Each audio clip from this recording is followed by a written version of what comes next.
Hey listeners, tonight we're setting the stage for the kind of history that makes your modern anxieties look like a minor inconvenience. We're diving deep into the American frontier expansion. Not the clean romantic version you saw on that dusty old VHS tape in your grandmother's attic. I mean the real, actual trail life of 1864. Greasy, terrified, and permanently dusty. Bouncing around the territory in a splintery wooden box pulled by cows, hoping desperately that you packed enough dry rations to last until you reached Idaho. The sheer audacity of the people who attempted this is honestly inspiring. It's like deciding to move cross-country, but your moving truck is a broken wheelbarrow, the GPS is a slightly damp map, and your biggest concern is not traffic, but potentially becoming target practice. So before you get completely comfortable, take a second to like the video and subscribe, but only if you actually enjoy what I do here. Leave a comment telling me what modern amenity you absolutely could not live without if you had to move to 1864 tomorrow. For me, it would be my dentist. Somehow, it's always 2 a.m. somewhere, and tonight, that somewhere is right here. Now dim those lights. Switch on a fan for that soft white noise. Get comfortable, and maybe tuck your feet in so the imaginary trail sickness can't find you. Let's pause for a second. Have you ever wondered what the American West actually felt like in 1864? Did pioneers genuinely believe they could just roll up to a new state and snag a perfectly functional house? Or was it more like setting up a sad, leaky tent next to a very aggressive badger? Was the journey across the plains less about adventure and more about dealing with an endless, soul-crushing dust storm and hoping your only pair of shoes didn't give out? How did people deal with their problems back then without a passive-aggressive social media post or an instant therapy appointment? Did they just bottle it up and then accidentally lose a finger chopping wood? And what happens when your 6-month, perfectly planned 2,000-mile journey across the country ends, not in a new homestead, but in the middle of a massive conflict between two very armed, very angry groups? Congratulations, you've just woken up in the summer of 1864, right in the middle of the Dakota Territory. You are Fanny Kelly, 19 years old, and you are about to have a day that is significantly worse than trying to return furniture to IKEA. Chapter 1. A Dawn Filled with Drama. Let's set the scene, shall we? The sun is just beginning to stretch its golden limbs over the horizon, yawning like it just rolled out of bed after a long, wild party. The air is crisp, the birds are chirping, and if you squint hard enough, you might just see a plume of dust in the distance. Is it a mirage? Maybe a poorly organized pancake breakfast? Nope. It's an army of mounted Lakota warriors riding in like they just got a royal summons to their next big dance-off. Imagine, if you will, you are a member of a small wagon train, blissfully unaware of the storm brewing on the horizon. Perhaps you just finished a breakfast of slightly burnt squirrel, still savoring the last crunchy bite as the dawn light gilds the prairie in dreamy amber hues. Maybe you're just contemplating how comfortable those leather seats made from old cowhide could be once they're properly broken in. If only they came with a little bit of ergonomic support. But you don't have time for that, because, surprise, you've got a few hundred warriors descending upon you, adorned in war paint and feathers that could make a peacock jealous. Now let's be real for a moment. You know that feeling when your phone vibrates at a social gathering and you immediately think it's going to be a "Hey, let's catch up" text from an old friend. But no, it's an invitation to an emergency meeting about the company picnic's color scheme. That's how you would feel when you realized that those riders cresting the bluff aren't there for a friendly chat over some coffee. Spoiler alert, it's about to get very loud. As you glance up, something about their horse-mounted charge seems eerily choreographed, almost like they've practiced this very moment in a dramatic reenactment of the Great American Ambush. The sight of horses, their hooves pounding against the earth like a poorly timed drum solo, sends your heart racing faster than a raccoon after an unattended picnic basket. Now, picture this. The Lakota warriors, radiant under the morning sun, are decked out in vibrant colors.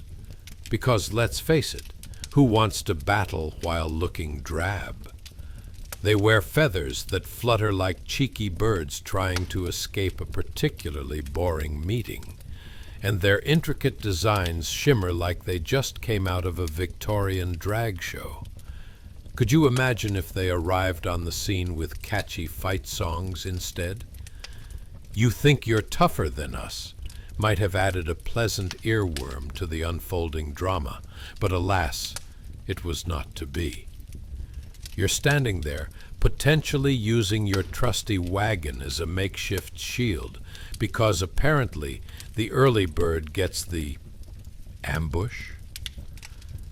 Amidst the sounds of approaching war cries that echo like a bad cover band on its opening night, your mind can't help but leap into hyperdrive with questions more absurd than relatable.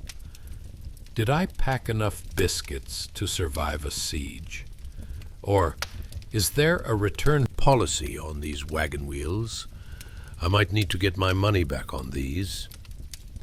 Then there's the unsettling realization that your survival kit consists of a few bags of flour, a couple of goats, and an alarming amount of salted pork. Hardly the essentials for a dramatic confrontation. What's next? Pitting culinary skills against their well-honed archery? You imagine their arrows flying like overly eager guests at a wedding tossing the bouquet. Congratulations! You've just been hit by an arrow of, "This was a bad idea. Enjoy!" But just when you think of throwing the finest pre-1860s snack in a last-ditch effort to negotiate peace, the tension escalates. The warriors approach, and as they do, the world you knew, the serene whistling of the prairie, the gentle whir of bees, vanishes like your willpower in a bakery. Instead, you hear the unmistakable sound of hoofbeats. It's the stampede of decisions that suddenly make your wagon feel less like a home and more like an oversized moving target. And speaking of your wagon, you glance down at it and think, did I remember to oil the wheels? If those things don't roll, we might as well be seated ducks in a shooting gallery. Memories of building the wagon in the first place flood your mind. The missed nails, the aches from trying to lift that last beam. And there was definitely an unfortunate incident with a goat that left you questioning your choice of livestock. At this point, you're bracing for the inevitable chaos, all while making mental comparisons to modern-day dramas. Did I forget to send my RSVP to the battle? You mutter under your breath, half laughing at the absurdity of your predicament. Because nothing says, we're definitely not going home tonight, like being surrounded by warriors in full battle regalia. As the Lakota move in, the sheer scale of it all is as confusing as trying to fold a fitted sheet. But you can't overthink it. You've got to act, and you've got that pack of salted pork waiting for a debut. It's time for a dash of courage, a sprinkle of absurdity, and a lot of luck. So here you are, wedged between your pork and imminent chaos, wondering if your next great historical moment will involve smoothies made of ground-up dried squirrels instead. Little did you know, This was just the beginning of a saga that would make for some equally absurd tales long after the dust had settled. But wouldn't you rather just sit back, eat your pork, and pretend it's all going to be just fine? Because when it comes to life on the frontier, relaxing could quickly morph into survival mode without one single moment of warning. And as you mentally prepare for whatever comes next, you think, if I can picture this one day as my own historical sitcom, then maybe, just maybe, it'll all be worth it. Chapter 2, Fanny's Wagon of Woe. Hey guys, welcome back to another cozy corner of the internet where history unfolds like an over-enthusiastic pop-up book. But instead of delightful bunnies and vibrant illustrations, you get tales of survival, weird habits, and the occasional existential crisis of our ancestors. Tonight we begin with something more intense than trying to assemble IKEA furniture without the instructions. A pioneer woman, Fanny, hiding her adopted daughter Mary amid the cacophony of war whoops and distant gunshots. Now, imagine the scene. It's 1876, and Fanny isn't just attempting to earn a living. She's trying to avoid becoming an accidental participant in history's most dramatic episode of Wild Card Showdown, the Prairie Edition. So, as you settle in for a tale of bravery mixed with a dash of ridiculousness, don't forget to like, subscribe, and drop a comment. Only if you actually enjoy this, of course. Now, dim the lights, kick back, and prepare to dive headfirst into the chaos of frontier life. Have you ever wondered how Fanny managed to keep her sanity while trying to wrangle a 7-year-old during a mini-war? Or how she could possibly make peace with her own nerves while maneuvering through such an absurd scenario? What snack would you pack if you were wedged between your wagon and a tense standoff? Would you bring donuts or a half-eaten block of cheese? And, most importantly, why did no one think to create a panic button for their wagons? Congratulations, you've just woken up in the Wild West of America, where merely surviving the day is a greater challenge than solving a Rubik's Cube blindfolded. Let's talk about Fanny. Picture her, a wrinkled brow, a heart racing like it's auditioning for Fast and Furious prairie drift. She's squeezed into her wagon like a burrito, wrapped by someone with no concept of loose, holding Mary close, her 7-year-old daughter, eyes wide as saucers. In any other setting, they might just be practicing their Christmas card poses. But here, they're preparing for an award-winning episode of Hide and Seek, the Life and Death edition. As Fanny clutched her daughter, she could feel Mary trembling like a chihuahua in a snowstorm. And who could blame her? The air buzzed with panic, thicker than Grandma's gravy on Thanksgiving. Every war cry, every crack of gunfire, wasn't just a sound. It was the universe's way of saying, surprise, who wants drama? It's nearly impossible not to think, why didn't I just stick to knitting? Outside the circle of wagons, the warriors roared like an unruly college football crowd. You've got to imagine it. These fearless Lakota, surrounded by the open plains, must have looked like a particularly colorful storm about to unleash its fury. There's Fanny inside her wagon, sweating bullets and praying she packed enough biscuits, while outside, it's almost like the beginning of a truly terrible reality show called Survivor, 1870s edition. Here's our first challenge, you can almost hear the host yell. Survive the day without turning into a historical footnote. Meanwhile, you'd think they would have introduced a snack break, because the last thing anyone wants is to engage in exhilarating life-or-death shenanigans on an empty stomach. But back to Fanny. She was no stranger to adversity. She knew how to grit her teeth and bear the storm, perhaps a bit too literally, given the circumstances. Each war cry that sliced through the air felt like an exaggerated movie trailer, hinting at epic battles just waiting to unfold. Coming soon to a prairie near you, The Woman with Too Many Thoughts and Not Enough Biscuits, starring Fanny, of course. Inside that defensive circle of wagons, Fanny began to calculate her options. How many salted pork rations could she throw to appease the angry warriors? Would they accept her offer of trade for striking a deal, or were they more of a sword and shield type? And why were we not inventing some sort of certified frontier negotiation handbook? Think The Art of War meets How to Win Friends and Influence People while preparing squirrel soup. Because why not? Let's face it, every skirmish came down to logistics. If I trade them my biscuits, she mused with a hint of desperation, will that buy me enough time to get out of here alive? Or will I just come out as the world's worst baker? Meanwhile, Mary clung to her mother, totally oblivious to the strategic culinary negotiations about to unfold.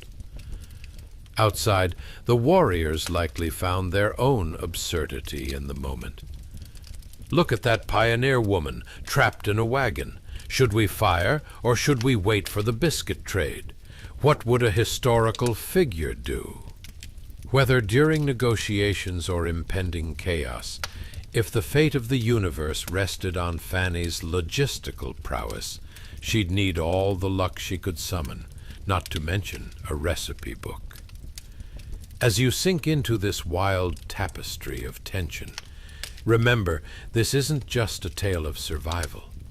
It's a comedic roller coaster that even your granddad would chuckle at, if he had been sitting on a rickety wagon, hiding from distracted warriors, instead of enjoying his afternoon nap. And all the while, you think, if I can just picture this as my next sitcom idea, then maybe, just maybe, surrender over biscuits isn't such a bad fate after all. So now that you're nestled into the absurdity of Fanny's predicament, ask yourself, am I ready for the story ahead, or do I need to pack more salted pork for whatever comes next?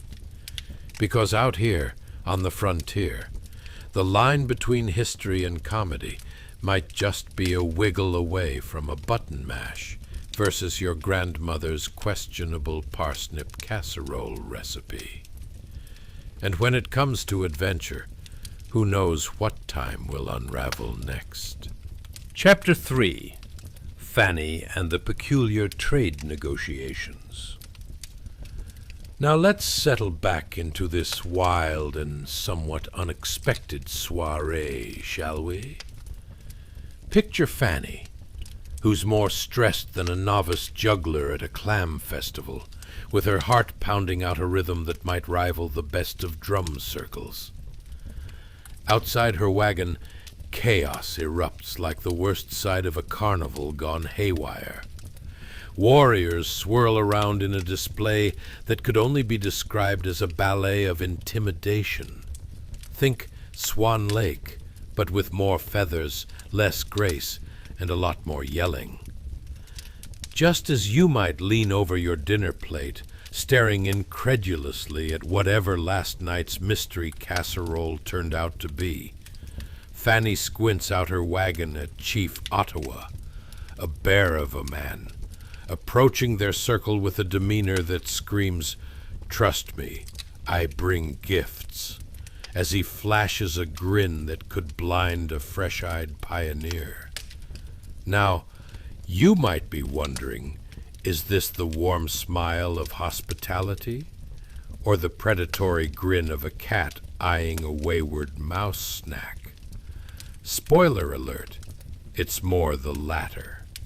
As the circle tightens, like a belt around an overeager guest at a buffet, The Lakota warriors flood in, grinning like they own the place, ready to scoff up supplies faster than a kid at an all-you-can-eat chocolate fountain. Imagine the aroma wafting through Fanny's wagon. Dust, fear, and just a hint of desperation. Perhaps topped with the stale remnants of last week's biscuits. Ah, yes, biscuits. The true currency of the frontier. As the warriors start filling their arms with pots and packages like it's Black Friday at the local general store, Fanny wonders if maybe she overcalculated her biscuit inventory. Should she have added a few extra? A baking sheet full wouldn't hurt in a time of potential war, right?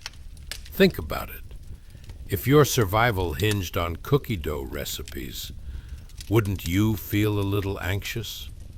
It's like showing up at a potluck with nothing but a half-empty jar of pickles and a side of questionable motives. Back at school, they advised you to bring a finger food, which meant finding that balance between tasty and practical. Fanny's trade negotiations seemed a bit more complicated, mostly balancing her sanity with insurmountable risk of becoming an unfortunate headline in Frontier Times Weekly. As the warriors exchanged pleasantries, if your idea of pleasantries includes hooting and hollering and dramatic gestures that could easily confuse someone who just wandered in from the flimsy world of polite dinner parties, Fanny had to crawl out of her historical anxiety and dive headfirst into this unexpected negotiation. It's like finding yourself at a corporate meeting where everyone suddenly decides to communicate in interpretive dance. How do you participate? Have you ever tried to barter for your life while simultaneously doubting your cooking skills? Fanny thought, tucked between the unyielding weight of her emotions and the harsh reality of pickles. Versus biscuits. If she were to make a deal, would she offer the warriors her best prized possessions, or perhaps her secret family recipe for baked beans? Spoiler: beans would likely be met with a confused glance depending on the audience. Meanwhile, the warriors deliberated together, their heads leaning in like the world's most intense huddle. Do we confront her directly, or shall we assert our dominance with a crafty, take-it-or-leave-it approach? And before you know it, they take turns flexing their biceps, not only showing off their strength, but also signaling to Fanny that they wanted to be treated with the utmost respect, lest they feel the sting of dishonor and insufficient snacks. Ever been in a situation where you had to pretend you didn't notice the real problem? Fanny was the queen of deflection, juggling nerves and biscuits like a circus performer with fiery torches. To trade or to hoard, that is the question, she thought, fiddling with her apron, contemplating if perhaps the Lakota warriors had a distinct preference for cornbread or just an unsatisfying choice of applesauce. Fanny had an idea. What if she kicked off these negotiations not with goods, but with the universal language of humor?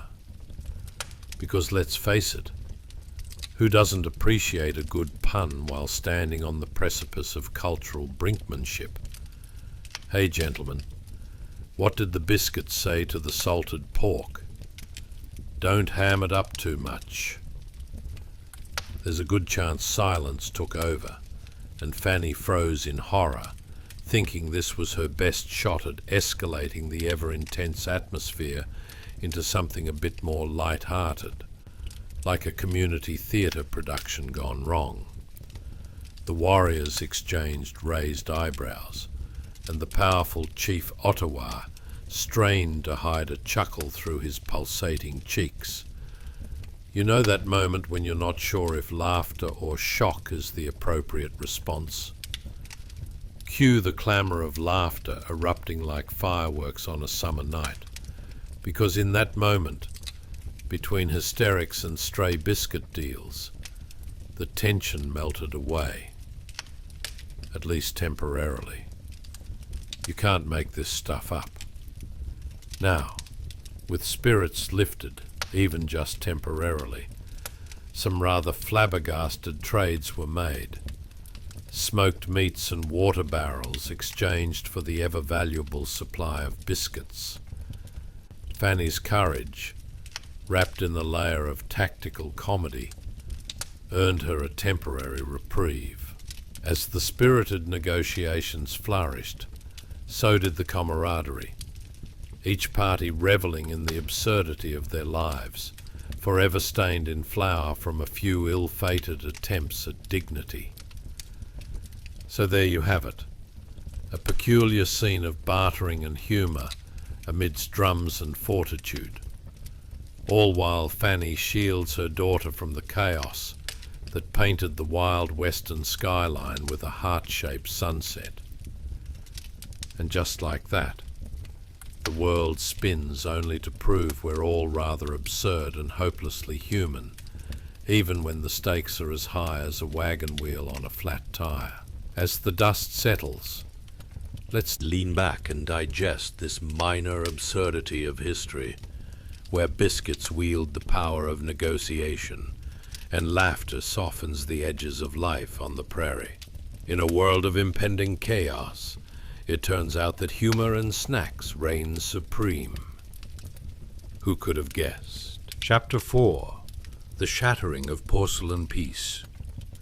Hey guys, tonight we're diving deeper into a tale more chaotic than a toddler's birthday party, with a bouncing castle and 3 clowns on espresso. Get ready, because we're exploring a frontier as unpredictable as your cat's mood after a vet visit. And I assure you, it's going to get more intense than a Monday meeting without coffee. But first, remember to like, subscribe, and comment, but only if you actually enjoy this. No pressure. Grab a cozy blanket, dim the lights, set that fan to a comfortable breeze in the middle of a heatwave setting, and let's settle in. Have you ever wondered what it's like to be backstage during a history lesson gone wrong? Did you ever find yourself in a high-stakes bartering situation, where your life depends on your cooking instead of your culinary prowess? What's the most absurd deal or no-deal moment you've had in your life? Like, maybe when you tried to convince your neighbor to trade you freshly baked cookies for their highly coveted lawnmower. Spoiler, it didn't go well. Congratulations. You've just woken up in the midst of a powder keg in post-Civil War America, on the edge of a frontier where peace is about as stable as a one-legged chair in a dance-off. Arrows soar through the air like confetti at a bad wedding, sending chaotic energy rippling across the scene. In the background, gunshots ring out louder than your uncle's fish stories at Thanksgiving. Outside Fanny's wagon, the fragile peace shatters with the echo of a gunshot, and suddenly the world transforms into a wild whirlwind of chaos. Think of a cat being tossed into a room full of laser pointers. Arrows, yes, actual arrows, zip through the air, dancing wildly amidst the swirling dust. And it's unclear who's the target. The Lakota warriors move faster than a rumor through a country town, each one as brave as a soda can in a dry desert. And there, right at your feet, is Frank, a black servant caught right at the unfortunate crossroads of history. He collapses. An arrow pierces him like an unwanted party crasher. Fanny's heart lurches. Yes, that's definitely not part of a typical frontier picnic, she thinks, her own pulse racing faster than a horse at a sprint. Poor Frank. One moment he was probably discussing how to negotiate the best rates for biscuits, and now he's the centerpiece at this tragic buffet of chaos. Meanwhile, her husband Josiah makes a dash into the nearby forest, moving quicker than a deer dodging a pack of howling wolves. "Don't wait up," he might as well have shouted, while Fanny internally debates whether he's seeking refuge or just forgot to grab the cornbread, her precious cornbread. Just as you digest this delightful imagery, it's important to note that back in the day, women like Fanny had to stand taller than the pile of laundry that just exploded at home. They didn't get to just put their heads down and hide. They had to be either the unsuspecting savior or the beleaguered cook in the most unusual survival narrative you could imagine. It's like being cast as the lead in a horror movie, but only armed with a whisk and an apron. Chaos roars around her, and in the midst of it all, questions race through Fanny's mind. How do I negotiate with an army of warriors when my best skill is perfecting the art of biscuit making, she thinks. Do we even have the right seasoning for an icebreaker during a negotiation? Amidst the clattering of hooves and shouting voices, everything around seems to unravel at warp speed, creeping toward pure pandemonium, something that resembles a bad reality TV show audition gone terribly wrong. The Lakota are clearly not here for biscuits or chit-chat. Their eyes flash with the urgency of hunger and the mischief of a group of teenagers snagging snacks before a movie marathon begins. Just as panic begins to bubble like a pot of overboiling water, a pulse of hilarity shoots through Fanny. Imagine this. What if she pulled a classic stand-up comedy routine mid-battle? So, have you heard the one about the biscuit and the army? No? Good, because I don't want to spoil the ending. It's a gamble, truly an audacious one, but could it be the unexpected twist that de-escalates the chaos? With that thought, she braces herself for the unexpected. What could possibly go right? Nothing screams, "Let's save ourselves," quite like a quirky punchline delivered at the peak of crisis. And yet, in the absurdity of historical realism, it's this very dexterity of spirit, this crochet of humor amid horror, that channels the resilience of pioneer life. The warriors, ready to exchange arrows for goods, pause, eyebrows raised, as they process this curious woman throwing around jokes laced with sass, as if she's trying to warm up an old kettle over a sagging fire. Their laughter, released like a drawn bowstring, sends a ripple through the anxiety in the air, reminding all assembled that sometimes all it takes is a good pun to shift the balance of power, or at the very least, level up guessing games about biscuits. From the swirling dust thick with tension to the weary creaks of Fanny's wagon, life on the frontier holds moments which, like a poorly timed family photo, reveal just how beautifully absurd and wonderfully complex human survival can be, even amidst the chaos of war.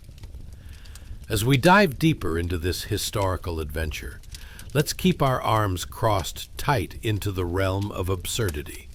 For just when you think you've seen it all, history tosses you another surprise, as ludicrous as a mustached cat proclaiming itself the king of the barnyard. Chapter 5. The Great Escape and the Breadcrumb Trail. Hey guys, welcome back to our peculiar jaunt through mildly interesting history. Tonight, we're taking a ride that's bumpier than a family road trip in a minivan with 3 kids fighting over who gets to control the radio. Get ready for tales stitched together with absurdity, and possibly a few crumbs, much like the disappointing chocolate chip cookie your aunt gives you that has more crumbs than chocolate chips. Before we plunge headfirst into this serendipitous saga of mishaps and mischief, I encourage you to hit that like button, subscribe, and comment, only if you find yourself enjoying this, of course. I wouldn't want to turn this into a historical version of unsolicited advice. Now, why not dim the lights and crank that fan to a relaxing breeze as you wait for your microwave popcorn setting? So, let me ask you this. Have you ever been under severe pressure only to realize you left your lucky baking mitts at home? What about rescuing a pizza from the oven but accidentally burning your eyebrows off instead? And have you ever found yourself in a race against time while staring at a mountain of laundry that looks suspiciously like a Yeti? Imagine yourself strapped into one of those laundry baskets, spiraling down a hill. That's kind of how Fanny feels right now. Congratulations. You've just woken up strapped onto a horse with more determination than a toddler bent on avoiding bedtime.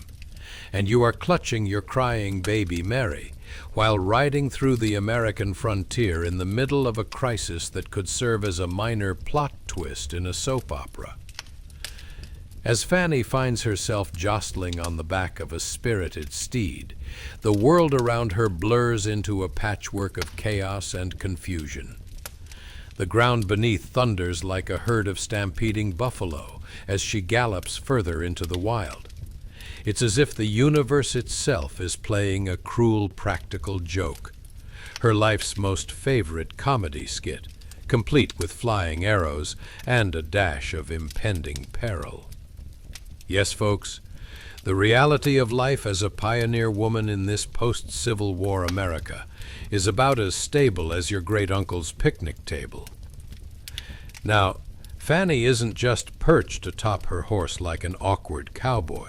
She's on a mission, a slow, daring mission of breadcrumb-led hope as she quietly tears pages from her beloved book, her very own trail of literary breadcrumbs leading hopefully toward salvation. Picture this.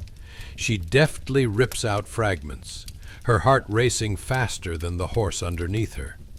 Each tiny piece flutters to the ground like wayward wishes, hoping they might fall into the embrace of someone who can make sense of this ridiculous predicament. Perhaps a friendly traveler might happen upon these delicate scraps, intrigued enough to follow them to a comedy of errors that spells trouble from the onset. And what kind of book could make such a scene? Well, Fanny's exciting reading material is likely not anything too scandalous, more like a tome on biscuit recipes and frontier survival tips. Perhaps a fanciful guide titled 1001 Ways to Bake Biscuits and Avoid Being Kidnapped. Truly a must-have for the modern pioneer woman. So while everyone else is fighting for their lives, Fanny's wondering if the secret recipe for buttermilk biscuits might have miraculously unlocked some ancient charm to help her. As those delicate scraps trail behind like a curious little breadcrumb path, she can't help but think, what if I dropped clues instead? Would someone recognize my genius escape artist strategy? It's like the world's most ironic game of hide and seek, but with potentially life or death stakes. I wasn't lost. I'm just playing really, really hard to get. The wind whips through her hair, a harsh reminder of the precariousness of her situation. The smell of sweat and adrenaline fills her nostrils, blending with the earthy tang of the wild. Every thudding beat of the horse's hooves is like nature's percussion section, thrumming in sync with her panicked heartbeat. She contemplates her existence. Was being an unwitting hostage on a horse at 3 a.m., where she envisioned herself a few years back? Probably not.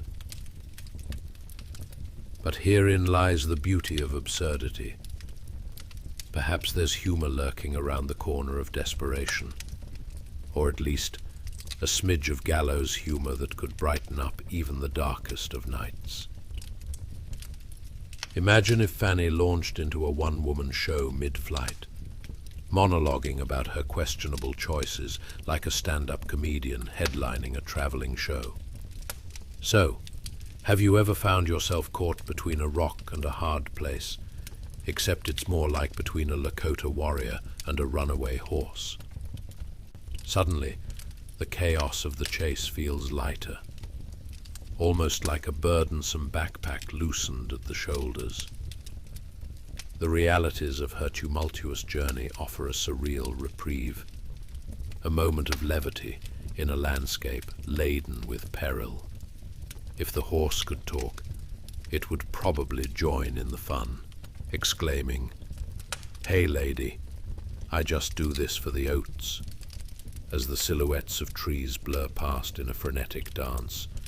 Fanny balances between fear and hope, thrumming the beat of survival. Will those breadcrumbs lead her to freedom? Well, only time and luck will reveal where they land. And so, with the wild frontier whirling around her, there is no telling how this delightful mishmash of history unfolds. 1 minute, she's dropping breadcrumbs. The next, who knows? Maybe she'll pivot to a daring escape fit for a raucous comedic play.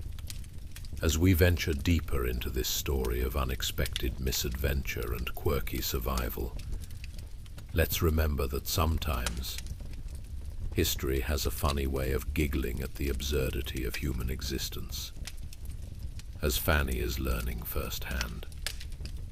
So, grab your popcorn, settle in, and let's see where her journey takes us next. Chapter 6. Whispers in the Cold, The Great Escape. Hey guys, welcome back to another chapter in our mildly interesting saga.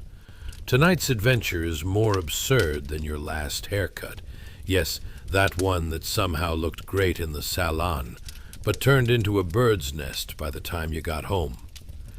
And here we dive into the riveting tale of our heroine, Fanny, who's plotting an escape with all the finesse of a cat trying to avoid a bath. Before we dive into this starry escapade, I'd love for you to hit that like button, subscribe, and drop a comment, but only if you enjoy the madness, of course. We wouldn't want to turn your peaceful dreams into nightmares about sneaky raccoons stealing your snacks. So, let's set the scene.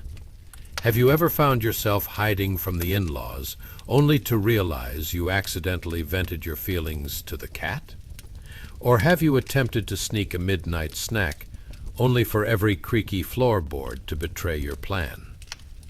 Imagine that, but instead of the cat judging your popcorn choices, it's a group of Lakota tribespeople who might not be keen on sharing snacks or your plans.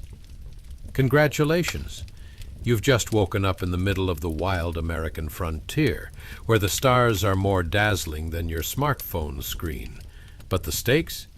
Well, let's just say they're higher than your grocery bill after an impulse buy of organic kale. Now, let's think about our gal Fanny, who is about to embark on a very cold and very intense escape plan. Under the cover of a dark, star-filled night, Fanny crouched low in the brush, her heart racing faster than a rabbit on espresso. The air around them was thick with tension, and if Fanny were a cartoon character, this would be the moment where cartoon sweat drops would have been seeping from her brow. Needing to act quickly, she turned to her frightened companion, 7-year-old Mary, who had recently been downgraded from a sassy sidekick to a trembling ball of anxiety. "Okay, Mary," Fanny whispered, her voice as soothing as a friendly radio DJ who just found out he could give away free tacos. "I need you to quietly slip off this horse and make a dash into the brush." Mary's eyes widened, and she clutched her tattered doll like it was her lifeline. "But, Mama, what if the scary people catch me?" she squeaked, her voice high enough to wake the roosting crows. Fanny, ever the dreamer yet deeply practical in her own right, squeezed Mary's shoulder comfortingly. "Sweetheart, we've got to try. If they catch us, dinner will definitely be a very tense affair, and I'm not in the mood to become a Lakota recipe." Under the dim light of the stars, the little girl nodded, the weight of her mother's bravery wrapping around her like a warm blanket, perhaps the only one they might ever find to keep them cozy in this night of turmoil. Gently, Fanny lowered Mary to the ground, feeling like an ethereal mother hen trying to nudge her chick to safety. "Now go, my little escape artist," she urged. "Remember, zigzag like a drunken squirrel. They'll never see you coming." If you've ever tried to hide from someone while nonchalantly tiptoeing through the kitchen, you may understand Mary's plight. The brush was dark and thick, and fear danced around her like an invite to a back-alley poker game, exciting yet terribly unnerving. Meanwhile, Fanny was left balancing on a rather restless and impatient horse that seemed to have drunk 5 Red Bulls before hitting the road. As the steed tossed its head, Fanny felt like a marionette barely holding on to the strings, just one pluck away from chaos. The fear of being caught was like a pesky spider web, sticky and relentless. Each rustle in the brush made her heart leap like a cat encountering a cucumber. But, dear folks, amidst the chaos, Fanny couldn't help but admire the beauty of the stars twinkling above. Their cold light, a stark contrast to the warmth of her motherly instinct, fueling her every thought. If she was brave enough to hurl herself into this madcap life, so she mused, why not add a sprinkle of whimsy to the proceedings, as if placing a cherry atop a questionable historical narrative sundae? Mary fumbled through the brambles, managing to look like a potato on legs rather than an agile little squirrel. A giggle escaped Fanny's lips as she imagined all the absurdities they'd endured thus far. Hiding behind hay bales, dodging inquisitive critters, and weaving through what could only be described as a classic slapstick melodrama. And who said history was dull? This was beyond any Friday night sitcom, with less laugh tracks, higher stakes, and an eternal game of hide and seek where the stakes included dinner and possibly a new home at a Lakota camp. With Mary nestled into the shadows, Fanny took a deep breath. She could hear the faint whisper of the wind rustling the leaves, almost cheering for them. She tightened her grip on the horse's reins as if they were the key to her salvation, or an exceptionally convoluted ride at an amusement park. After all, life as a pioneer woman wasn't simply about survival.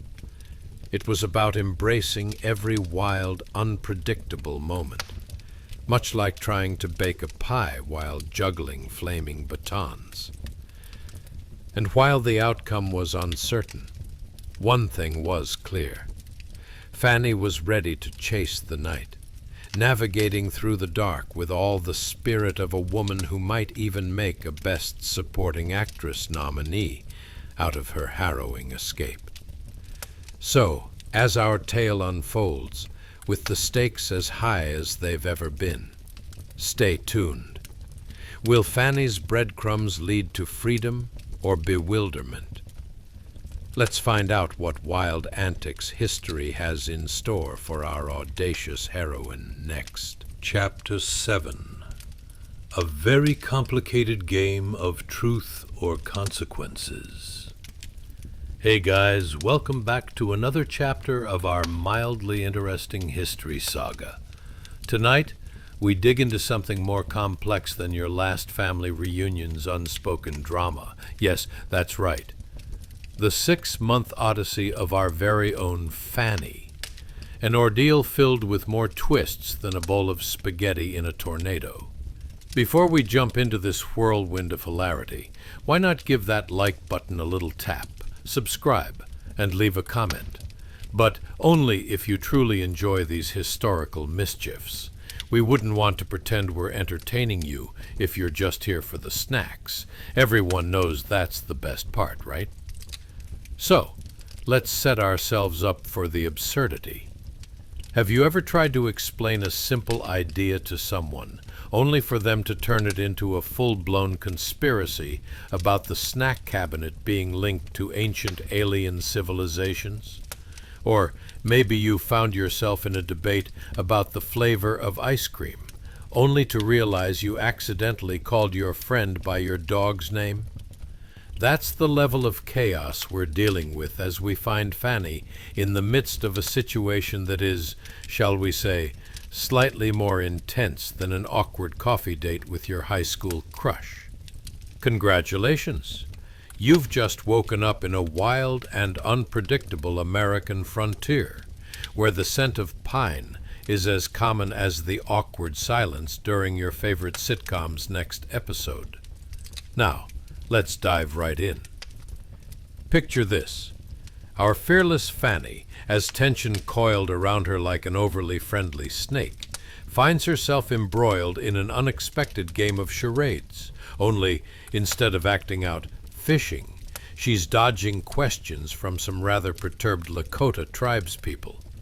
With the faint glimmer of starlight guiding her thoughts, the tranquility of the night shattered like a cheap glass ornament as the Lakota discovered that young Mary was missing.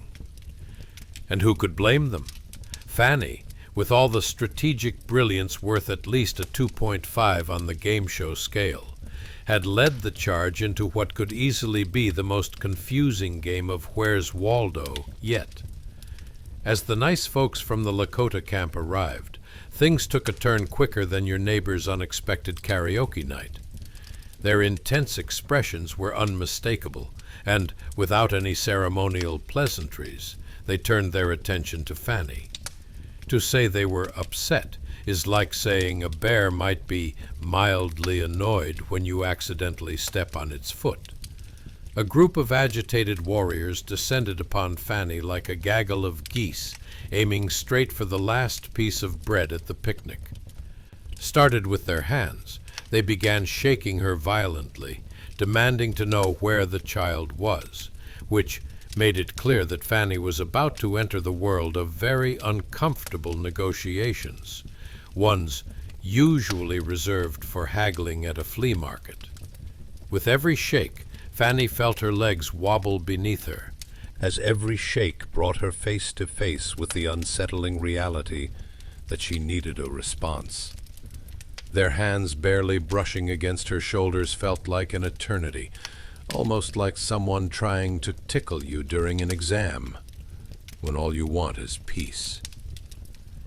"You see?" she stuttered, her vocal cords doing a very convincing impression of an old door hinge.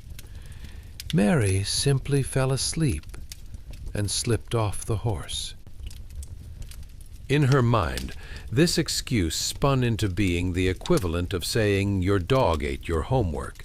Believable, yet it barely kept the peace. But alas, a little creative storytelling never hurt anyone, right?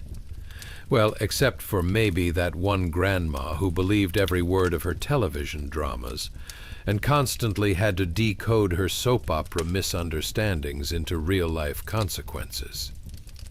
While the Lakota warriors listened, an eyebrow raised in skeptical unity, they pressed her with relentless questions, sharper than the taste of that questionable herbal tea you tried last week.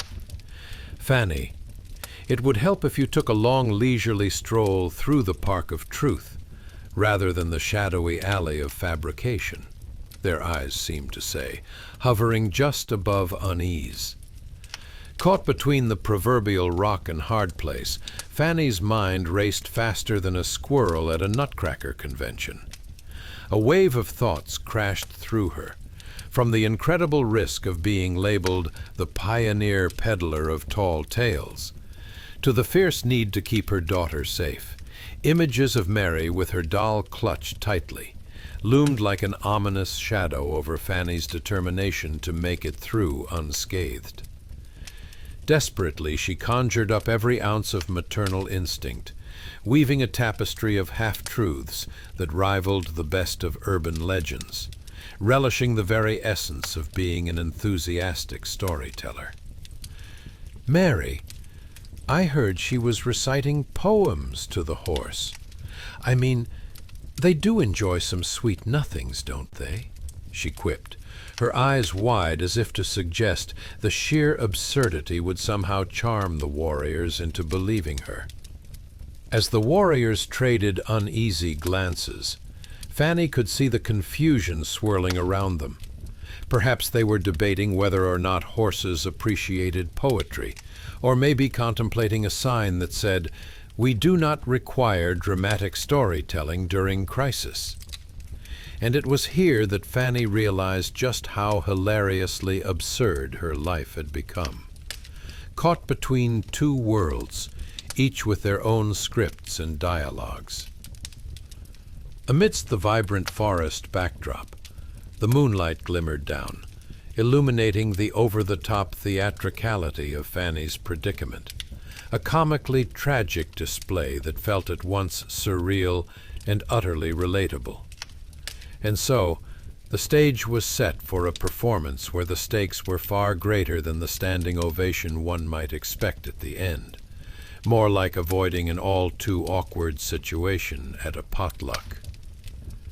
As we find ourselves at this pivotal moment, let's remind ourselves that even in the most serious of historical escapades, absurdity reigns supreme.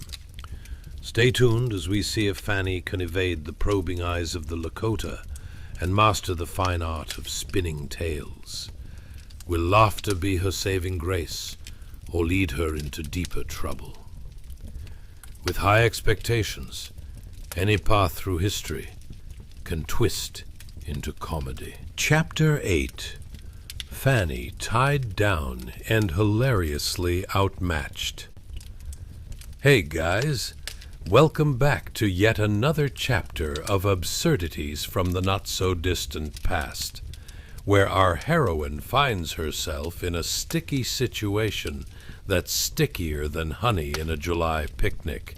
Tonight, we delve into the tumultuous 6-month journey of Fanny, a pioneer woman who is about to experience more drama than an entire season of a reality show that may or may not involve dubious parenting strategies and macaroni art.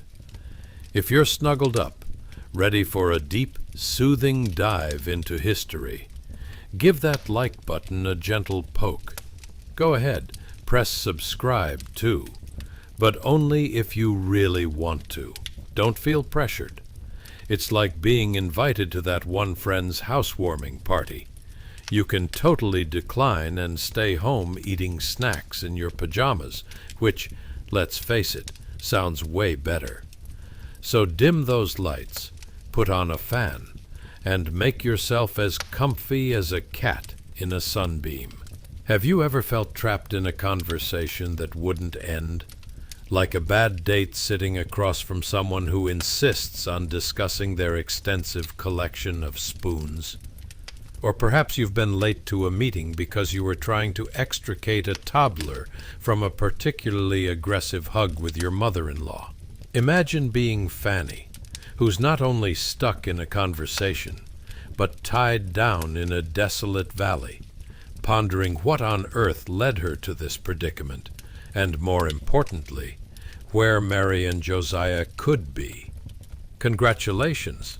You've just woken up in the year 1876, in the land where the only thing more tangled than the politics are the leather straps securely binding Fanny to the ground in what is, let's face it, quite the uncomfortable sleeping arrangement. The sun has dipped below the horizon, and the vast expanse of the desolate valley surrounds you, silent and eerie, as though the moon is the only witness to Fanny's sweaty struggle against her bindings. Our pioneer woman finds herself wide awake, eyes darting around the darkness, featuring a variety of uninvited guests. Various bugs, a suspiciously rustling bush, and perhaps even a ghost with a taste for amateur wailing. The night air is thicker than your Aunt Gladys's Thanksgiving gravy, and every breath Fanny takes feels like trying to inhale through a soggy sponge. Bound by those heavy leather straps, because, you know, consent was totally a thing in the 19th century. Fanny's resolve is about as loose as an umbrella in a windstorm. Let's pause for a moment to appreciate her situation. Ever tried to escape a bad mood while simultaneously wrestling with your couch cushions? That's pretty much Fanny's world right now. Only her cushions are made of solid leather, and bad mood might just translate to a group of confused Lakota tribespeople trying to figure out what to do with an overly theatrical pioneer mom. It's like living out one of those escape room challenges, but with much higher stakes and significantly poorer snacks. And as she twists and turns, all her thoughts race back to Mary and Josiah. What if they think I abandoned them? She wonders in a poignant moment, desperately imagining her poor daughter clinging to her doll as if it were a life preserver in a tumultuous ocean of uncertainties. For a brief moment, she reminisces about their cozy cabin, where the biggest debate was whether to have corn pone or biscuits for breakfast. Not the grim realization that no one knew how to say, "I'm stuck, help," in the local dialect. With each pull of the straps, she realizes just how easily she could take up an unexpected career as an acrobat if that whole pioneer thing doesn't pan out. I mean, who needs safety nets when you have sheer determination and a pinch of chaotic desperation? It's like trying to do a handstand while seated in a rocking chair. Impressive, yet utterly doomed. But then she pauses, her breath steadying as the sounds of the night are interrupted by a soft shuffling nearby. What if it's Mary, sneaking away from her own adventure? Or more realistically, what if it's a raccoon eyeing Fanny's shoelaces, mistaking them for gourmet snake bites? Decisions, decisions. The raccoon might not be so bad after all. Yet she wasn't exactly considering taking up raccoons of the wild as an alternative pastime. At least not until she knew where Mary and Josiah were. Nevertheless, she pushes herself to remain calm. Thoughts race like little chariots in her mind, each one urging her to think creatively, to spin a tale that might just win her an escape. The battle of wit and sheer will raged within her, and the outcome was still as unpredictable as a coin toss on cherry pie day. Maybe if I yell it will summon help, or at least provide some entertainment for the raccoon, she mused, overthinking the situation like a seasoned pro in a drama-filled soap opera. The world outside was dark. The crickets chirped as if whispering secrets into the night. And here she was, watching time slip away faster than an unattended pie cooling on a windowsill. I could be anywhere right now, she thought. In a flower garden, or baking bread. But no, here I am, writhing against leather like a fish on dry land. And so, as our story unfolds, Fanny finds herself desperately plotting her next move, pondering how you can make a daring escape from a situation that feels both familiar and absurdly surreal. The stakes are high. Humor is lurking at every corner, and with it, the unshakable reality that history often finds its twisted sense of comedy in the most bizarre of predicaments.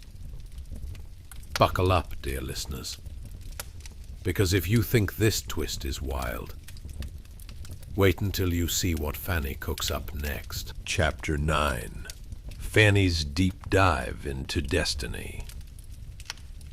Hey guys, welcome back, dear listeners, to another chapter of our delightful expedition through the nostalgia of awkward human existence, where the stakes are high and the snacks are suspiciously non-existent.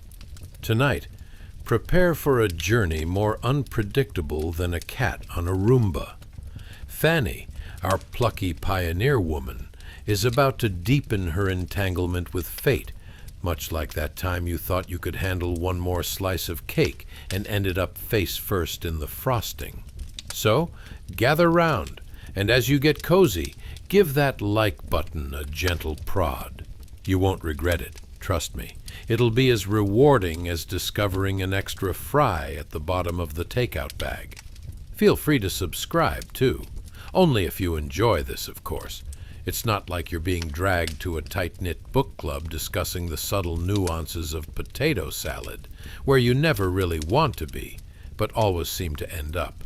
Now, let's picture a scenario. Have you ever found yourself at a family reunion, surrounded by the delightful chaos of children racing through the house like tiny tornadoes, while Aunt Mabel is passionately explaining why her secret chili recipe is the key to world peace? Or perhaps you've navigated an office meeting where your boss insists on dragging out the presentation longer than a mule stuck in the mud. It's a shared struggle, my friends, and here we are with Fanny, who has just awoken in the midst of more bewildering circumstances than trying to find the last fresh egg at a county fair. Congratulations! You've just woken up in 1876, head first into the wild, wonderful chaos of the American frontier, where every leap could send you deeper into an unknown wilderness, and every rustle in the bushes could either be a mischievous raccoon or something worse. Now, as the sun rises over your newfound captivity, you rub your eyes and realize MIA are Sarah Larimore and her son.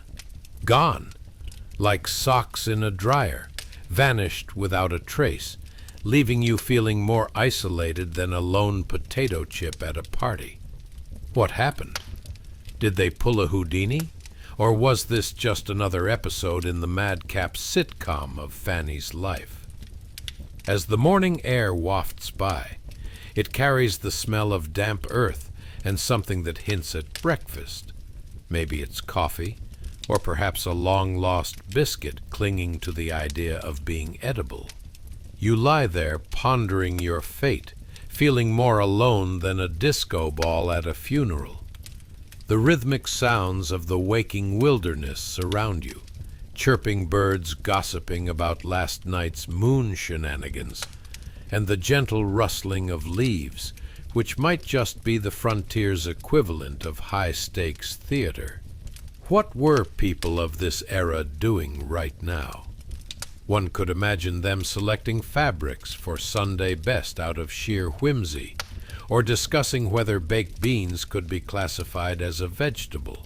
Meanwhile, here you are, facing a group of Lakota captors who either think you're a captivating curiosity or someone in desperate need of a lesson about the dangers of camping.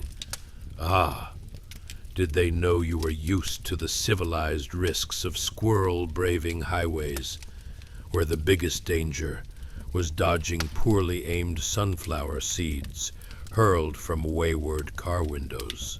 Let's take a minute to appreciate the absurdity of Fanny's predicament. Ever tried debating spicy food choices with your friends while your life is figuratively dangling by a thread?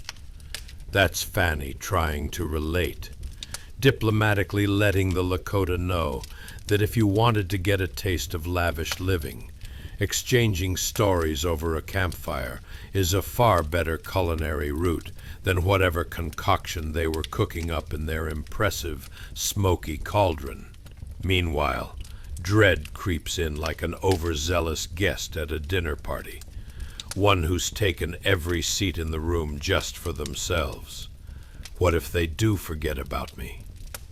You can't help but ponder, worrying that the dramatic flair for life outside of her cozy cabin might just end up as an episode on America's Most Captivating Captives, wherein you'd end up doing weird storytelling tricks to amuse the locals. The excitement of this unknown is like using a new shampoo that promises voluminous results, only to walk away with something more akin to a haphazard haystack. And just as every heroic journey requires an unexpected twist, it seems Fanny's time for resolve is creeping up faster than her dog, ringing the doorbell when wanting to be let outside. As daylight filters through the trees, you realize something. Absurdity begets resilience. If you've ever been forced to find a silver lining in a crumpled old receipt's worth of problems, while seeking the last remaining slice in a pizza box, then welcome to Fanny's life. It's all about channeling that energy, flowing with those twists of fate like a ship on a constantly changing tide. Determined, Fanny's instincts kick in, just like trying to navigate a busy highway in a new car. MP3 blasting, snacks within reach, and very little idea of how to actually manage the wheel. She's unraveling a plan here. Cue the dramatic music, because every good pioneer woman deserves her moment of finely honed creativity. Would her next move be a daring brilliance or a last-minute scheme akin to accidentally setting off the smoke alarm while attempting to reheat last week's casserole? The possibilities spin around like autumn leaves in a gust of wind. Stirrings of laughter, mischief, and unplanned hilarity fuel the air around our spirited heroine. As our story unfolds, the stakes are set high, the humor's out and about, and here you are, sailing along with Fanny on this unusual ride, where untamed wilderness meets the comedic chaos of life. Buckle up, dear listeners, and prepare for a journey into discovery, more absurd than trying to put socks on a chicken. Trust me, you don't want to miss it. Chapter 10. Fanny's grueling trek and her unexpected role as Chief Ottawa's luggage dispatcher. Hey guys, welcome back to another chapter of our wonderfully twisty tale, where the Wild West meets every ridiculous moment you've ever endured while trying to assemble an IKEA chair. Today, as we navigate Fanny's life, prepare for more uncomfortable moments than a third wheel at a wedding. And yes, I'm talking about that wedding where the cake mysteriously disappears and no one is discussing it, while Aunt Mabel argues that her famous chili is everyone's favorite. Spoiler, it's really not. Before we dive in, quick reminder to give that like button a gentle tap, like you would a door that just won't budge. Feel free to subscribe while you're at it, only if this absurdity tickles your funny bone, of course. After all, we wouldn't want you to feel like you are stuck at a never-ending potluck featuring too many potato salads. So, dim those lights, set the fan to cozy, and let's transport ourselves to the year 1876. Ever wondered how pioneer women managed their blisters when the nearest physician was roughly the same distance away as your patients on a Monday morning? Or how they dealt with heat so oppressive it felt like walking through a sauna wearing those thick woolen socks your grandma insists are just like a hug. Lucky for you, Fanny is about to give you the inside scoop on the practical experience of life as a makeshift Sherpa for Chief Ottawa's belongings. Imagine trudging across rocky terrain while hauling a couple of bison pelts and wondering if the universe had a personal grudge against your feet. Congratulations, you've just woken up, well, sort of, in the heart of the American frontier, where the landscape looks like a giant child's messy drawing, featuring mountains and patches of thorny shrubbery that might just be attempting to eke you. As the morning sun beats down harder than an overzealous gardener trying to coax his flowers into bloom, we join Fammy, navigating her rather unfortunate situation. Now, let's talk about Fanny's feet. They are raw and bleeding after days of forced marching, a severe case of horrific foot condition meets bad choices. Ever tried to hike through a wilderness that resembles an outdoor obstacle course designed by a particularly vengeful troll? That's Fanny right now, with the added fun twist of being used as a pack mule for Chief Ottawa's belongings. Imagine carrying around an unreasonably heavy burden, akin to that weird plant your neighbor insists you can successfully transport while living in a shoebox apartment. Instead of houseplants, though, it's an assortment of the chief's personal treasures, including a feather collection that looks like it came straight out of a suspiciously dodgy bird museum.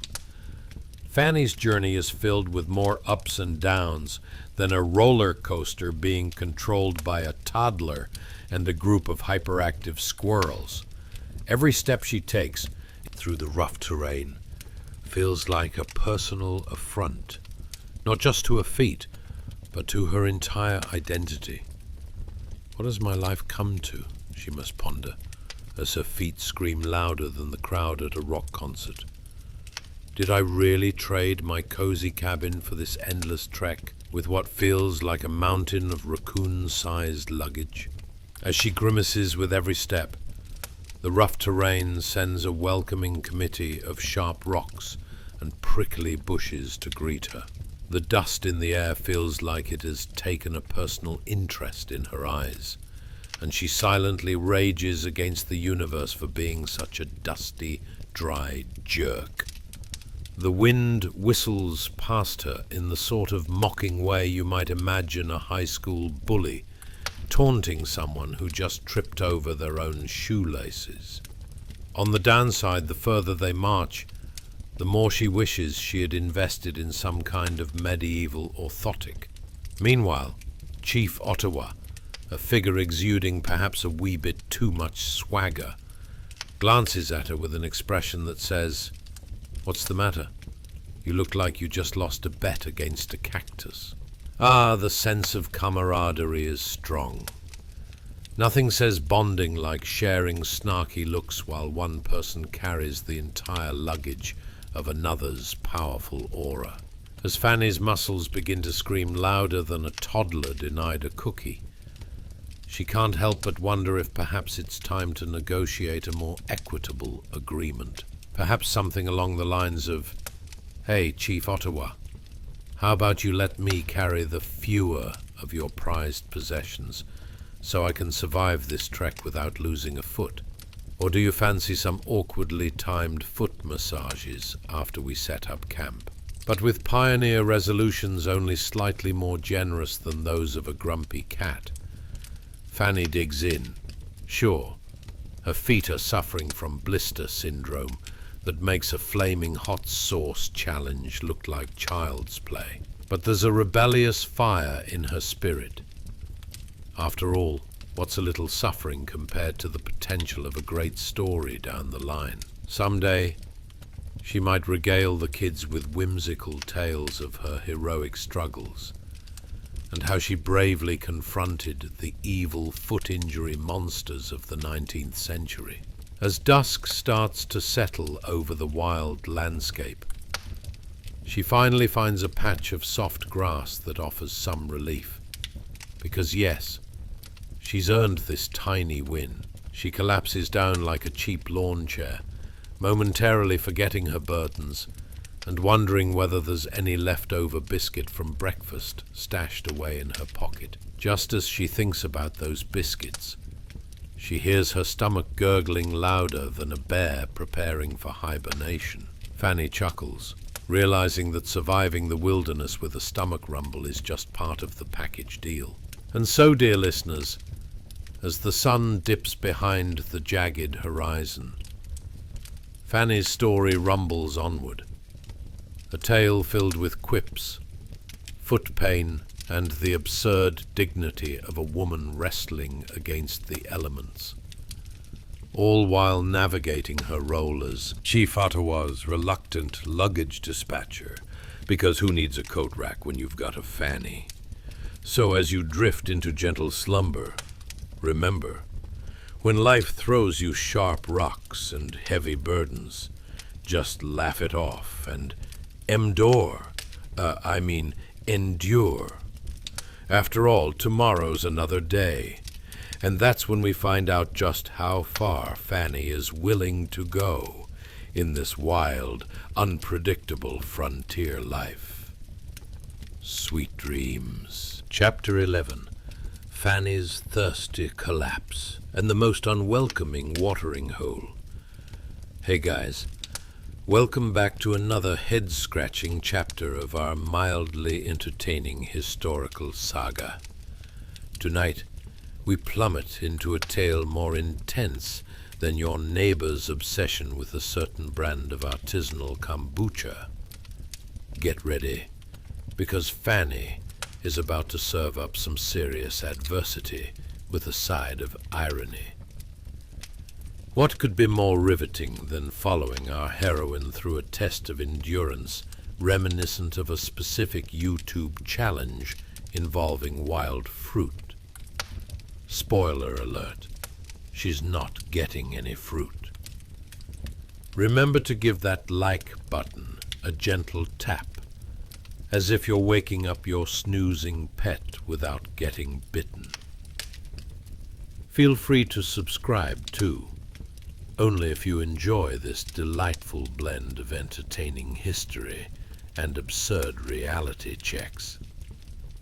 After all, we wouldn't want you to feel like you're stuck in an awkward exchange at your local coffee shop, rocking a heavily overloaded caramel macchiato with no relief in sight. So now, settle in, dim those lights, and let's journey back to 1876.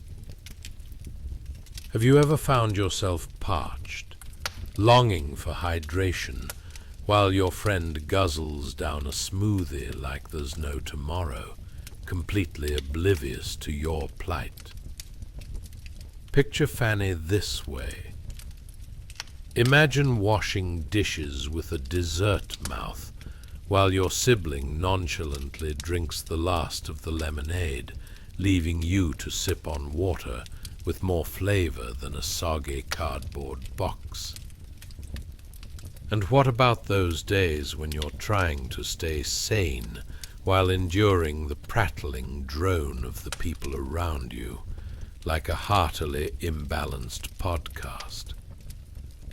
Fanny knows the struggle all too well.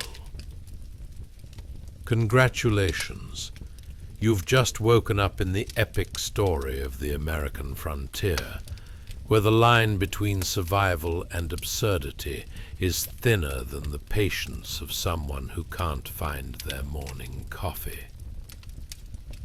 As you blink at the harsh sunlight spilling over the mercilessly rocky landscape, allow yourself to imagine the calamitous trek that led Fanny to the creek today. A creek, no less, that feels more like a mirage than a reality. The heat of the day presses down like your boss's expectations before a quarterly review. And just as you're settling into those thought patterns, our heroine Fanny finds herself kneeling at the creek bed, her dry lips flaking like a well-worn paint job that desperately needs a touch-up. None of the Lakota warriors nearby seem to notice her as they sip gleefully from the crystal-clear water. If you thought watching someone enjoy a gourmet meal while you nibble on a sad granola bar was painful, you haven't witnessed this scene. A thunderous gurgle emerges from her stomach, loud enough to drown out the nearby chatter.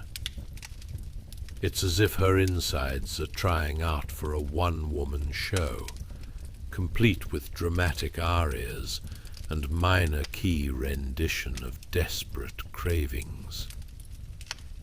The warriors drink, sloshing and guffawing as they raise their cups, pooling water that looks fresher than any bottled fare you've seen in a convenience store.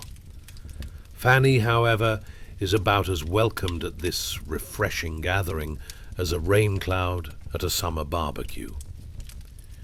Crushed by her thirst, she tries desperately to catch their eye, flailing her arms like a disoriented seagull attempting to land on a beach. Alas, she appears more like a signal for "please ignore me" than a plea for any kindness whatsoever. It's almost as if she's playing an unfortunate game of social awkwardness. No water for you, Fanny! The universe conspiring against her, yet again. But here's the kicker. Consider dinging your elbow on a hard corner when trying to reach for snacks in the middle of a couch fort. Uncomfortable, yes. Tragic, no. Fanny's situation, however, is more akin to a rudimentary survival quiz gone hilariously wrong. You see fresh water, do you? A, drink. B, drink. Or C, continue to starve dramatically while hoping for charity. The laughter of the warriors echoes through the hot air like an inconsolable toddler at a birthday party. Fanny tries to muster some semblance of dignity. After all, she's not here to play the role of the thirsty damsel in distress. No, she's a pioneer woman attempting to secure her place in history. Yet, her desperate situation feels more like a reality show called Who Wants to Be Thirsty? As she watches the unapologetic laps within the water, Fanny tries to reason with the universe, thinking that surely there must be some cosmic compensation for her relentless trek across this rocky terrain.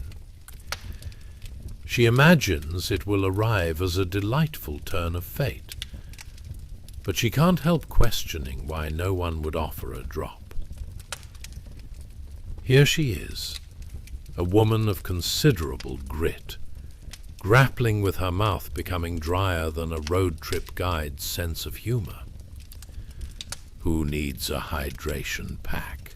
She scoffs internally, when you've got the sweet taste of betrayal. You see, the Lakota warrior's laughter is infectious. If only Fanny could bottle that sound and quench her thirst. The irony of Fanny's predicament is not lost on her.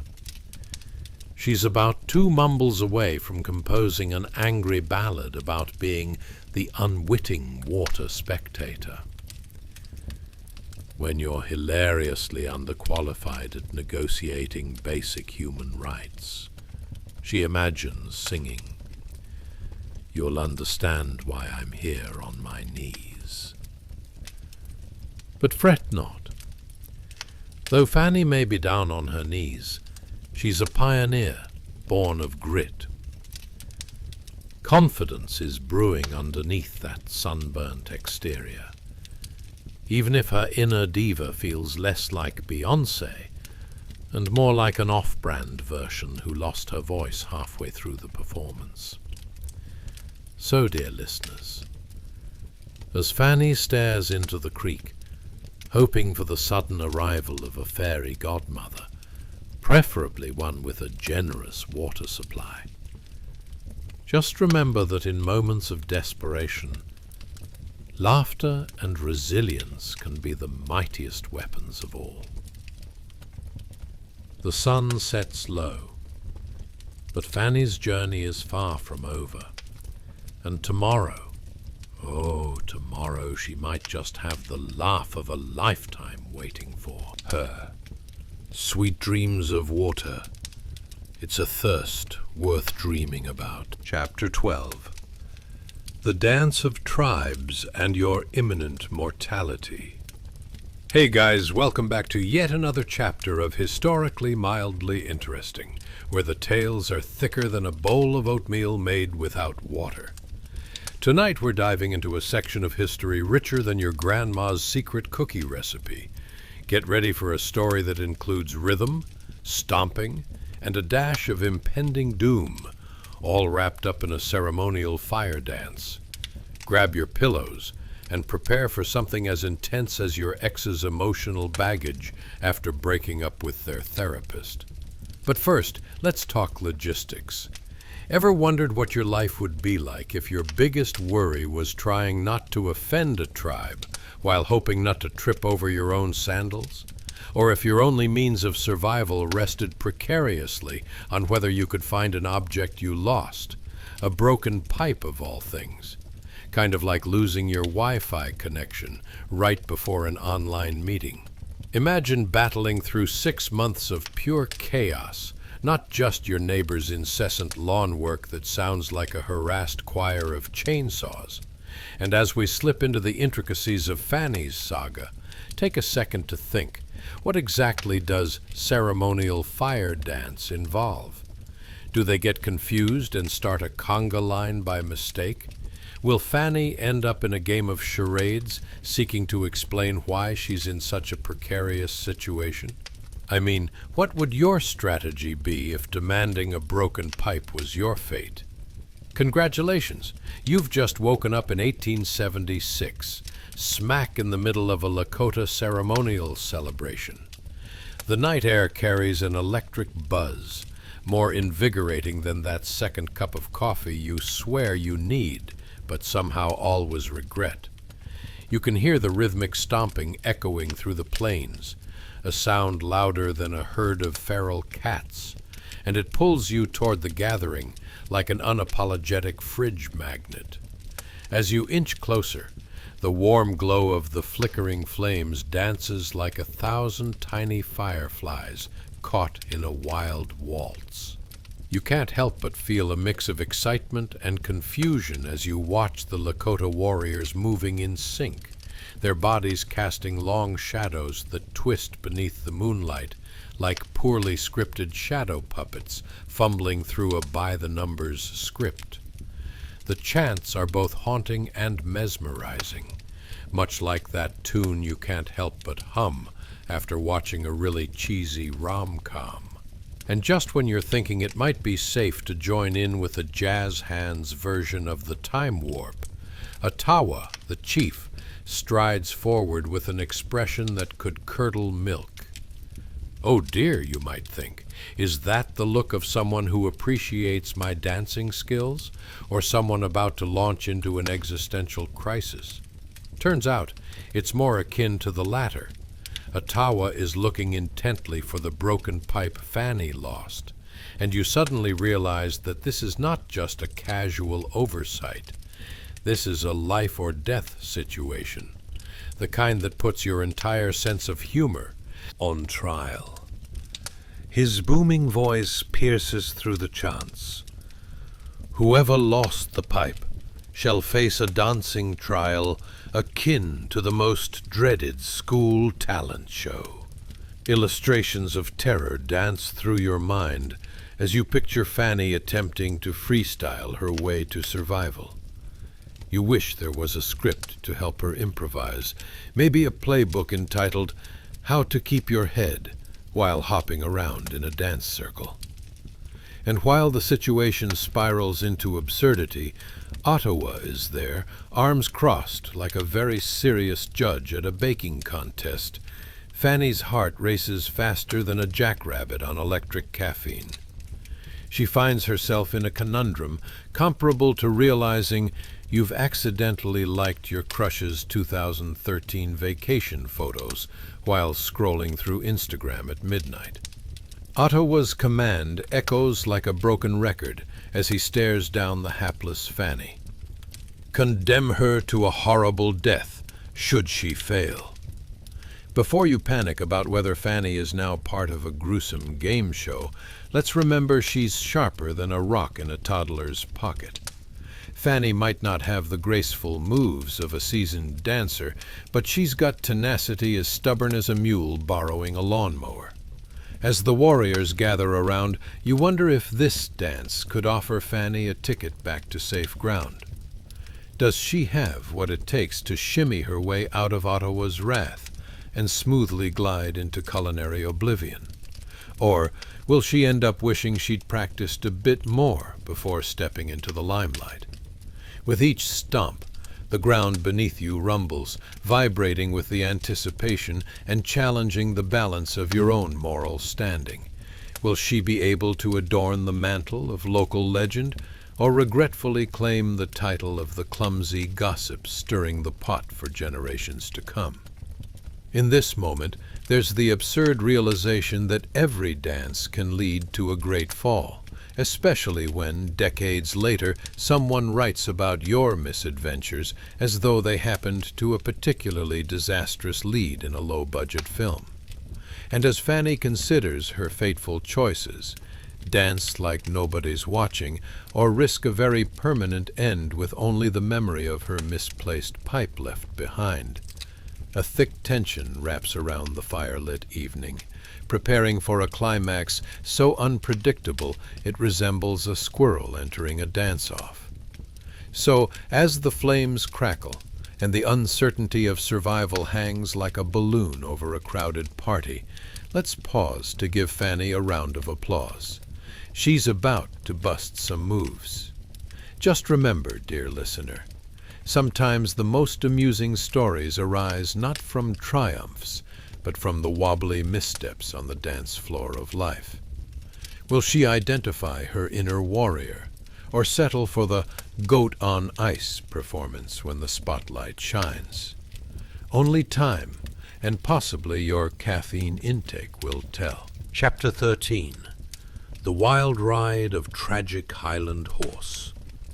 Hey guys, welcome back to another delightful descent into the archives of time, where we promise to serve you a history lesson that's as sobering as that one friend who always reminds you to pay your taxes, but infinitely more entertaining. Tonight, we whisk you away to a time when women wielded their wit like a shield. Wild horses were about as trustworthy as a toddler with free access to candy, and paper money got you about as far as a bad pun at a family dinner. Now, before we saddle up for Fanny's wild ride, let's have a chat. Have you ever found yourself tied to something that could potentially ruin your entire week? Like, I don't know, a roller coaster that's out of order, or a blender you forgot was on at 3 a.m? What about throwing away money like confetti in the hopes that it distracts from your impending doom? Or being in an uncomfortable situation so absurd that you almost wish you were the tap-dancing chicken at a kid's birthday party instead? Well, congratulations. You've just woken up in 1876, and things are about to take a turn that would make even the most reckless of thrill-seekers sob into their popcorn. Picture this. A warm breeze ruffles through the grass. The scent of smoke wafts past your nose, and looming before you are the steely-eyed warriors of the Lakota, each one sharper than your in-laws' opinions during Thanksgiving dinner. We're talking about a gathering that would make even the circus clowns blush. Let's set the scene, shall we? The beats of the drums echo in the distance, punctuated by an occasional whoop or howl, a chorus more vibrant than the carnival and more chaotic than a cat in a room full of laser pointers. You find yourself in the clearing, and there, you can't quite believe your eyes. There's Fanny, tied to an unassuming yet very spirited horse. Just your everyday Monday in the American frontier, am I right? As you watch in horror, the Lakota warriors prepare for what might be the most questionable game of target practice the world has ever seen. They're tying firebrands to this poor horse's tail, like it's the latest DIY project you'd see on some crafty blog. And as Fanny's eyes widen, like those of a deer caught in headlights, or a reality TV contestant on the elimination night, you have to wonder, how exactly did we get here? Picture this. Days earlier, Fanny was enjoying what she thought were the most adventurous instances in her life, arguing about the last biscuit at dinner, or even accidentally attending a hoedown with 2 left feet. But now, she's a contestant on the most chaotic episode of Survivor, Frontier Edition, imaginable. The warriors chuckle amongst themselves, possibly discussing whether Fanny is a fashionable name for a horse maiden, while you can almost hear the gears in Fanny's head working overtime. This is not the spa day I envisioned, nor is it the creative bonding activity I hoped for, she must be thinking, as she wrestles her fears to the ground. But wait, Fanny has a plan, and it's about as absurd as wearing socks with sandals. You might be judged, but if it works, well, who's laughing then? She reaches into her pocket and produces a handful of paper bills, money that might as well have been currency for the lost city of Atlantis at this point. With all the grace of a gazelle on roller skates, she starts flinging these fluttering bills toward Ottawa, the chief. "Here, take my life savings. Just don't set me ablaze," she shouts, her voice soaring into the night sky. Watching this unfold, you feel a strange mix of horror and admiration. Is this what modern diplomacy looks like? Fanny is practically trying to bribe her way out of a bonfire with an armful of cash, like she's trying to bond over brunch mimosas instead of vying for dear life. The warriors begin to laugh, laughter that rings with the echo of ages, as though history itself were rolling its eyes. But in this wild landscape, where survival means navigating through unpredictability like a toddler at a buffet, laughter can be the best weapon of all. Who knew financial bargaining could make you the life of the party, or at least the last person expected to go up in flames? As the firebrands flicker and dance, the energy around you intensifies. You can almost sense the decision weighing on Ottawa's mind as he eyes the fluttering money. Will she earn her freedom or become a cautionary tale? The absurdity of the situation unfurls like a poorly executed campfire story, and you can't help but chuckle, because let's be real, Nothing quite warms the heart like a truly chaotic scene played out in the name of survival. Will Fanny's unconventional method work? Will she barter her way back to sanity? Or will she become part of the Lakota legend? A tale told around campfires for generations. Forever known as the woman who tried to pay her way out of target practice. The night hangs in anticipation, much like your dinner plans when only half of them involve an edible meal.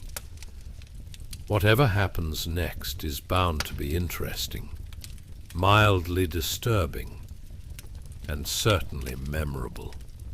Just like that time you tried to host a potluck with only 3 ingredients on hand. Remember, dear listener, sometimes life throws you into wild scenarios where the punchline is a firebrand tied to a horse, and the only thing you can do is throw cash at your problems and hope for the best. So, let's ride on through this comedic tempest and see where Fanny lands next. Chapter 14. The Unlikely Protector. Now, my sleepy friends, let's delve deeper into this riveting episode of Fanny's life that makes even the wildest meme scroll seem mundane. It seems that the stakes have risen faster than an unsupervised child near a piñata. As you furrow your brows in concern for our heroine Fanny, hold on to your pillows. Things are about to get interesting. Picture it. In the midst of what must surely be the most absurd negotiation in the history of unwanted horse chores, the tension thickens like a poorly made gravy. Fanny, carefully balancing her life savings against a potential bonfire bath, finds herself in quite the predicament. She throws a flurry of bills, her way of saying, "Hey, how about we skip the human firework show for today, shall we?" But just when you think this situation couldn't get more bizarre, a rumble of chortling laughter echoes from the crowd. And suddenly, a strong young warrior named Jumping Bear, healthy and fierce as the first sip of brew after a long day, strides into the clearing like he owns the place. Imagine a young man so robust you could probably bench press a bison for fun. You can't help but appreciate the comic timing of his entrance, as though he just wandered in from a story about competitive log tossing. Draped in the vibrant colors of his people, Jumping Bear's presence exudes a blend of strength and charm that makes him an instant heartthrob, or at least the frontier equivalent of one. As he casually sidesteps a few bemused warriors, you can almost hear the collective "ooh" from the onlooking crowd, just like when everyone in the movie theater suddenly stops chewing popcorn to see if the hero survives. "What's this?"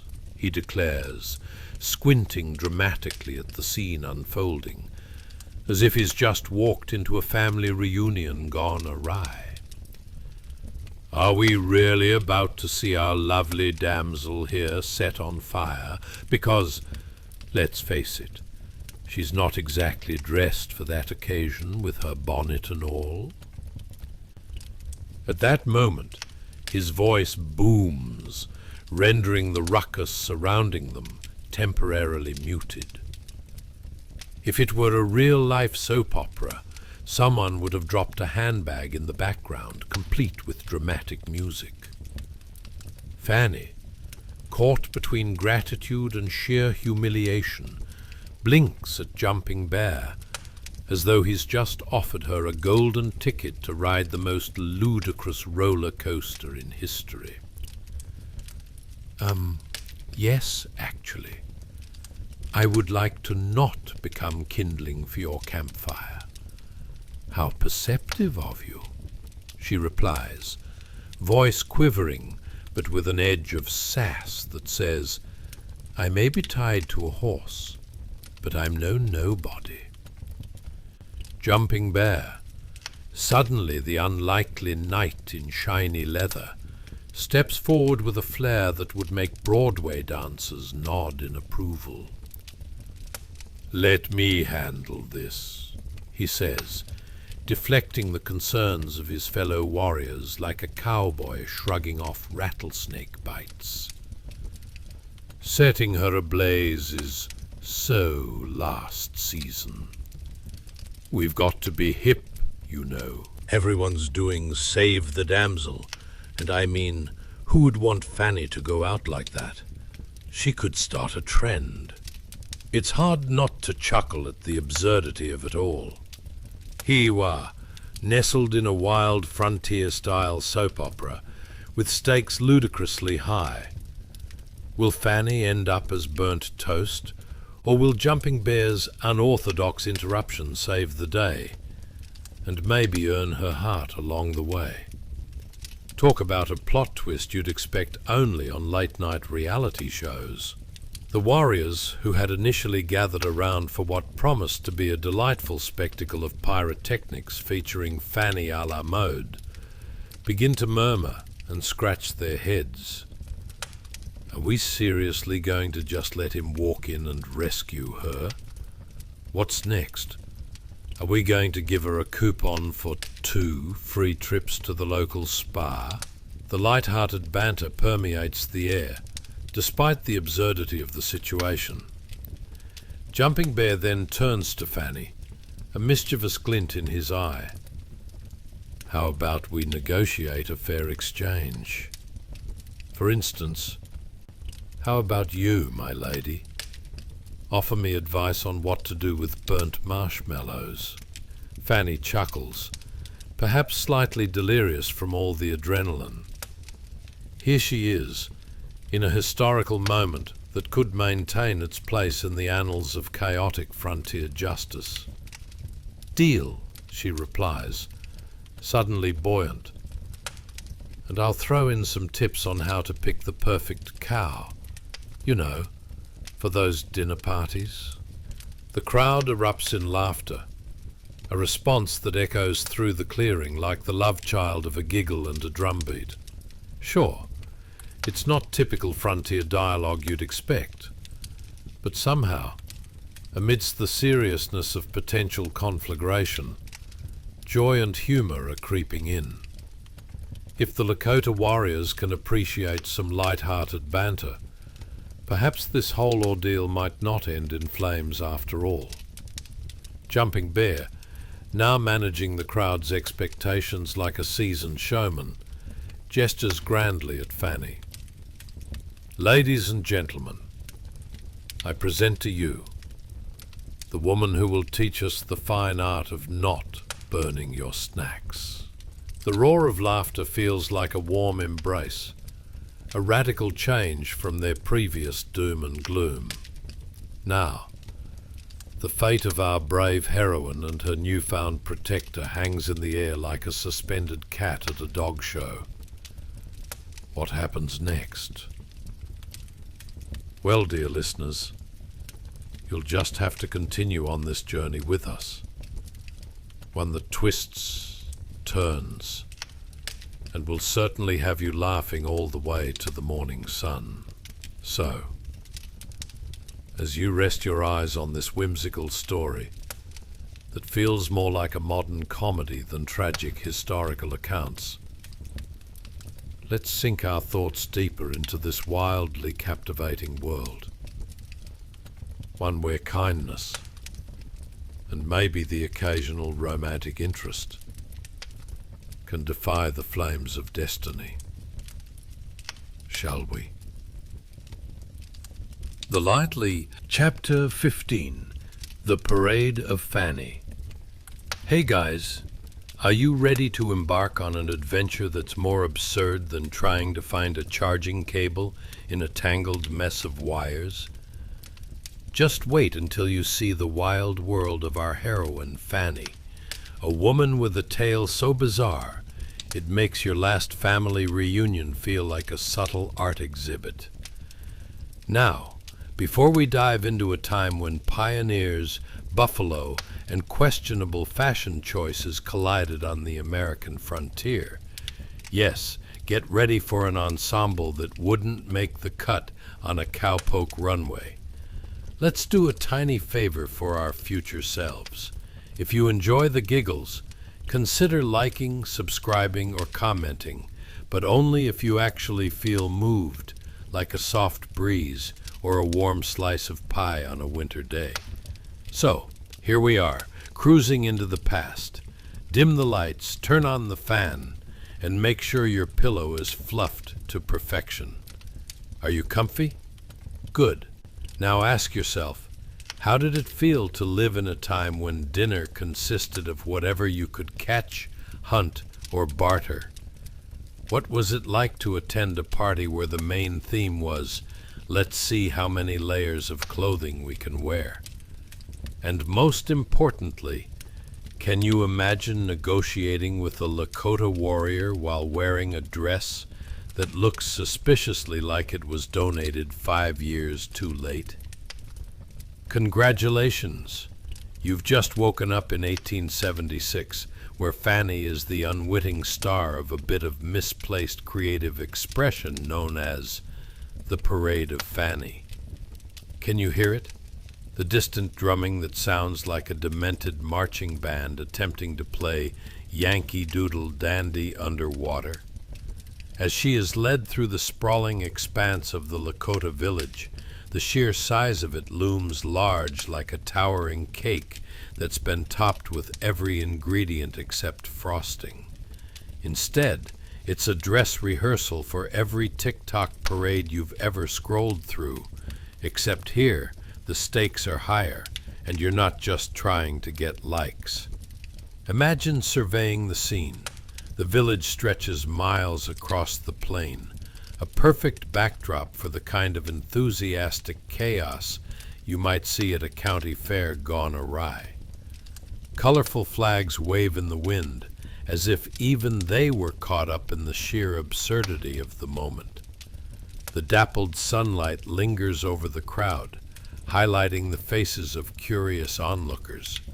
Every age group is tucked into the action like mismatched socks in a washing machine. Kids dart around trying to catch glimpses of Fanny and shouting, "Is that the pepper pot she was wearing in the last episode?" as glimmers of mischief dance in their eyes. Dressed in salvaged white clothes that look like they once belonged to a particularly optimistic ghost, Fanny can't tell if the whispers are admiration or bemusement. Ah, yes, I see. They adore my fashion sense. Or perhaps it's the combined effect of the autumn breeze and my sleeves looking like glistening potato sacks. As the warriors thump their drums in rhythm, honestly, you'd think they were auditioning for the next big blockbuster soundtrack. Fanny's heart beats faster than a kid caught with his hand in the cookie jar. She lifts her chin, attempting to project a mixture of grace and defiance that would make a catwalk model envious. Perhaps I should serve as a lesson in resilience, she silently muses, as she tries to visualize herself appearing in a Real Frontier Wives of the Dakota Territory reality show. Let me get this straight, a voice booms from behind, slicing through the drumming like a well-placed punchline. Our brave Fanny here is tied to a horse, paraded before us, while the rest of us are just trying to figure out dinner plans for the night with a few pot roasts and a suspiciously squishy potato. That's Jumping Bear, of course. The man with so much swagger he could strut into a tornado and still come out with his hair perfectly styled. The chuckles of the warriors echo in the air, a harmony that weaves into the chilly breeze, as they seem to collectively wonder if her hair, frazzled yet fantastically unkempt, will inspire a new hairstyle trend throughout the village. Next season, it'll be all the rage, one must be thinking, as they imagine little Lakota children prancing about in headbands with wild, untamed locks just like Fanny's. Jumping Bear steps forward, a hero looking for an epic moment, or at least a quirky one, and proclaims, "Why must we set her free? She's just becoming the best conversational piece this village has had since Gertrude tried explaining the advantages of roasted cactus." The laughter that follows feels less like an audience and more like a practical joke gone incredibly, wonderfully right. Caught in this strange web of laughter and whimsy, Fanny can't help but join in. "You know, I've been practicing my cactus recipes. Perhaps we can form a culinary partnership," she quips, eager to keep in sync with the uplifting mood around her. The warriors chuckle, and for a moment it's as if the drumming has transformed into a soundtrack for this bright new reality, a world where laughter can bind opposites more tightly than ropes or chains ever could. And just like that, amidst the clamor of hilarity, the whispers of tension dissolve like sugar in tea. Fanny learns that a little ridiculousness can turn a harrowing day into an adventure worth remembering, possibly even sharing at awkward dinner parties years from now. History, my friends, is not merely about survival. Sometimes it's about revelry. So here she is, the unlikely heroine, ready to march onward, not into flames, but into a brighter shade of ridiculousness, and who knows, perhaps even onto a splendidly chaotic culinary future. As the pounding drums synchronize with both her heart and the laughter around her, Fanny realizes her story may just remember to delight, even as it meanders through the pages of time, one giggle at a time. Chapter 16. A small gift with big memories. Hey guys, are you ready for something heavier than your last failed relationship? Tonight, we delve into a topic packed with more emotional punch than contemplating your childhood goldfish's funeral. Meet Fanny, who finds herself in a peculiar but ultimately enlightening situation that might just rival the awkwardness of meeting your partner's parents for the first time. Spoiler, it involves a child, but not the kind you'd expect. Before we set sail on this emotional roller coaster, if you find yourself chuckling in the depths of your squishy sofa, consider liking, subscribing, or simply sharing your thoughts in the comments. But please, only if you feel moved. Like that moment when you finally locate the soft spot on your couch after a long day. Now, let's dim the lights. Turn on that comforting fan that gently mocks your life choices and get cozy. Shouldn't you be warm and relaxed now? Perfect. What would it be like to wake up suddenly in 1876? Welcome to a time when mooing cows were your alarm clock, and a fashion statement involved layers that could potentially double as parachutes. Imagine negotiating your existence among buffalo and beautiful landscapes, all while figuring out how to make a dinner out of whatever you could barter or catch. Much like your attempts at meal prep, except with significantly more existential dread. Congratulations! You've just woken up alongside our heroine, Fanny, living in the grand absurd saga that is the aftermath of the Parade of Fanny. And here's the thing, Fanny's journey takes a twist that could make even the most dramatic soap operas blush. As our story unfolds, the somber yet strangely delightful atmosphere of the Lakota village hangs thick in the air. like the spicy aroma of a mystery casserole you're reluctant to eat. Enter Ottawa, like an overly enthusiastic reality show host, brandishing what appears to be a secret weapon. A small Lakota girl, Yellowbird. Ta-da! He might as well announce, as if unveiling the latest gadget in the infomercial that is Fanny's life.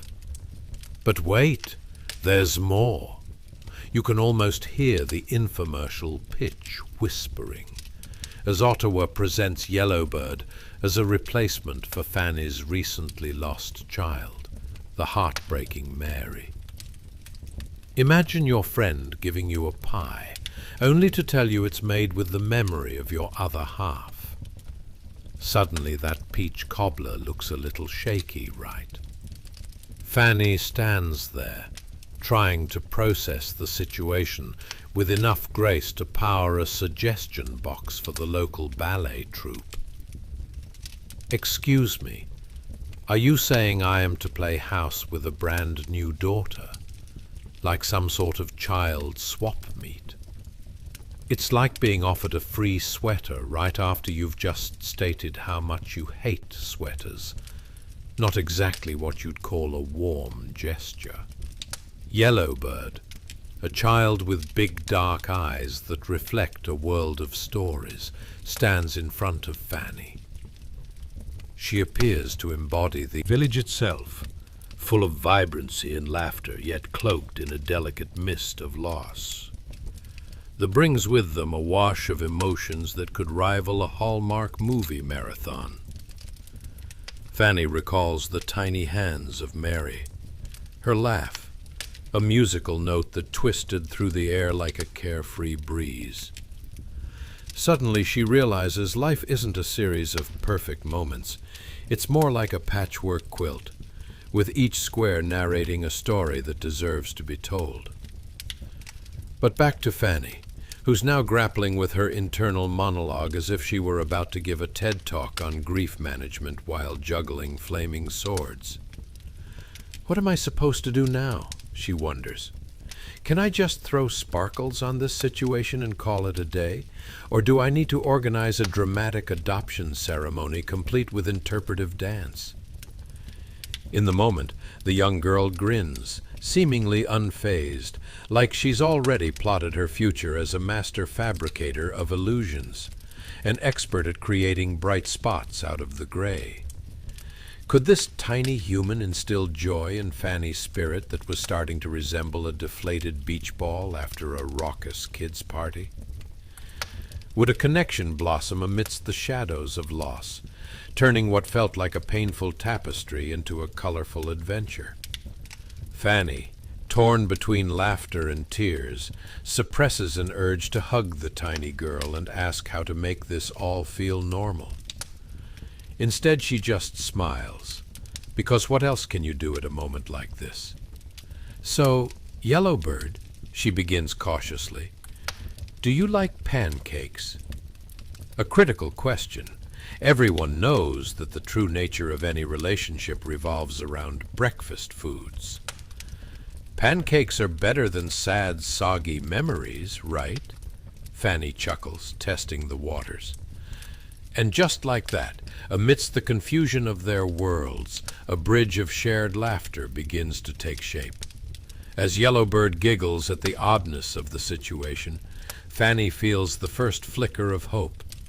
And thus a curious friendship begins, a concoction of glances, giggles, and a mutual affection for syrup.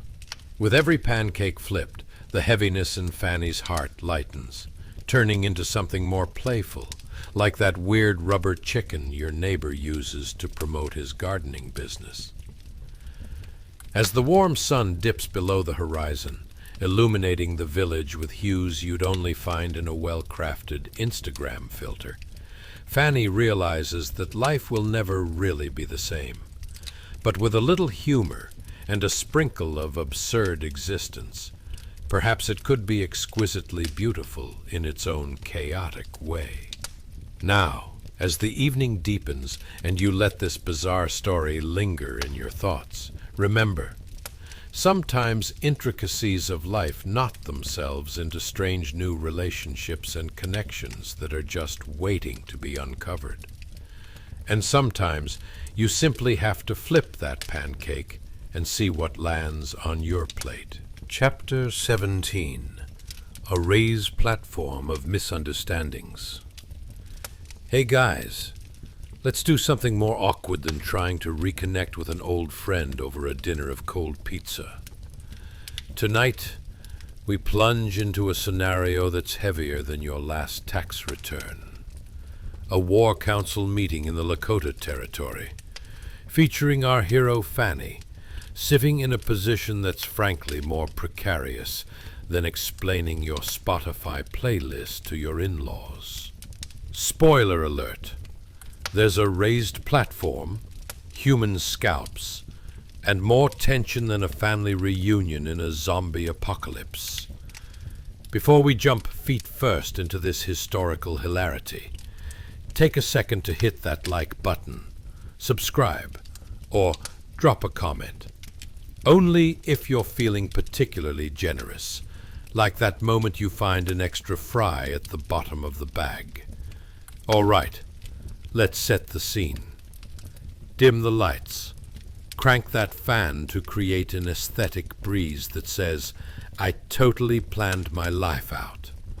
And wrap yourself in your favorite blanket, as if you were prepping for a Netflix binge. But let's be real, you're not getting up anytime soon. Now, let's ponder some absurd questions. Have you ever thought about how to blend in at a war council meeting? Like, do you wear last season's military chic? Or do you just go with the sheer terror of existing in a room filled with warriors? And speaking of warriors, what is it like to sit surrounded by trophies that double as decor? Specifically, human scalps. Do you bring a guidebook for that? Perhaps a pamphlet titled, "How to Impress a Native American Warrior Without Losing Your Head." Congratulations. You've just woken up in 1876, seated on a raised platform with more human history swirling around than a history professor at a wine tasting. The air is thick with an aroma that's part burning sage, part nervous tension, as if someone was preparing for a stress test involving way too many grilled cheese sandwiches. Below you, the Lakota warriors, pacing like an eager dog at the front door, are gearing up for a fight against the U.S. soldiers. Yes, it's a bad time to ask about the Wi-Fi password. The polished wooden platform creaks under your weight as you absorb the room's energy. Departing from your dreams of Netflix and snacks, you are met with scenes that would make an action movie seem like afternoon tea. The warriors, like overly intense gym buffs, stand before you displaying their gym accomplishments of human scalps, strung from poles with the pride one might reserve for a first-place trophy at a bake sale. And honestly, can you blame them?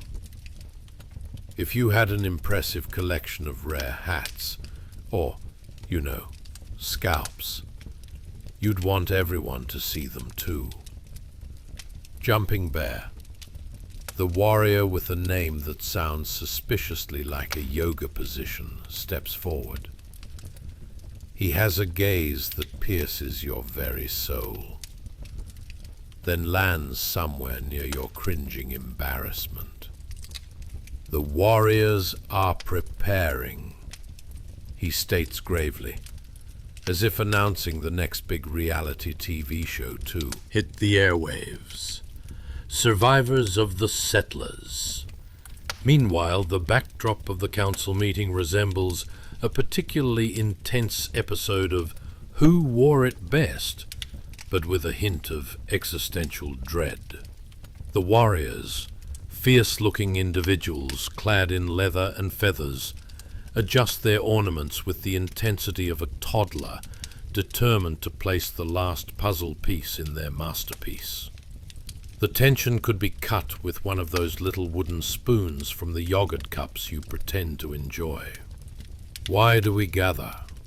Jumping Bear asks, which is probably a pointed question about the sensibility of presenting oneself like this. Surely there's a group chat where someone could have sent a brief overview first. Like, "Hey everyone, just a reminder, let's keep the scalp display to a minimum tonight. No big deal, right?" As he speaks, you ponder your own existence, wondering if this is the time to ask about the historical context of the scalps, like the proverbial elephant in the room, or rather, the human head on the pole. Are they trophies, warnings, or simply a decorative choice gone awry? Jumping Bear continues, passionately recounting the battles that lay ahead, weaving tales of valor that could put even the most overblown blockbuster scriptwriters to shame. In a wild attempt to humanize the situation, because heaven knows you aren't going to win any points by being awkwardly silent, you clear your throat and blurt out, "So, what's the strategy?" Like, paper, rock, scissors, or... This is immediately met with a gaze that could stop a freight train, and a silence thick enough to spread on toast. You are now that one friend who mistakenly thought they were being funny during a serious moment. But there's something strangely humorous about the absurdity of your situation. It's a disaster worthy of a sitcom, where no one tells you how these writers come up with this material.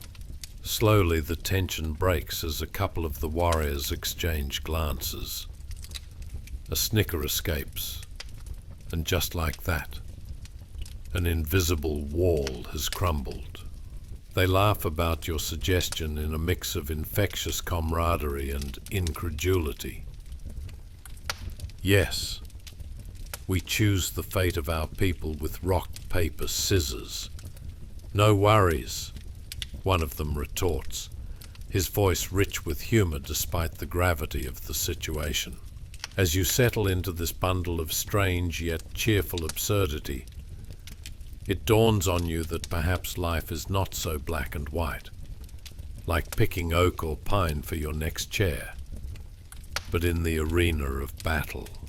And while Fanny finds herself caught in a war council, perhaps she learns the importance of laughter amid strife, much like how you navigate your workday with endless coffee refills and clever banter in the break room.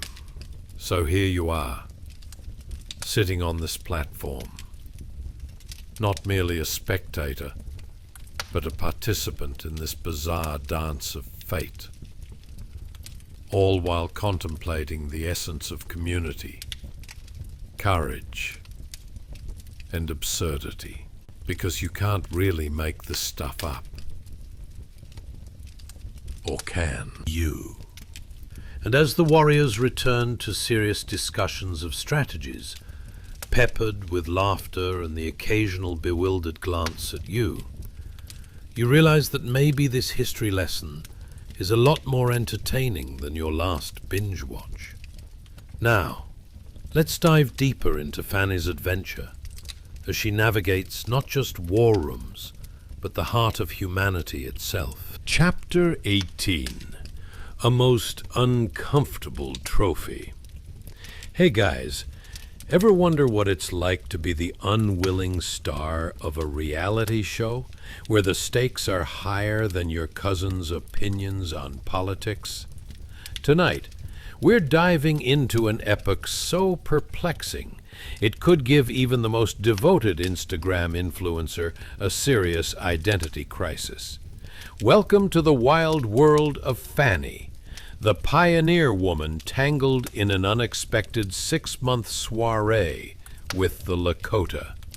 Spoiler alert, there's a staff, a victory dance, and more scalps than a salon cluttered on prom night.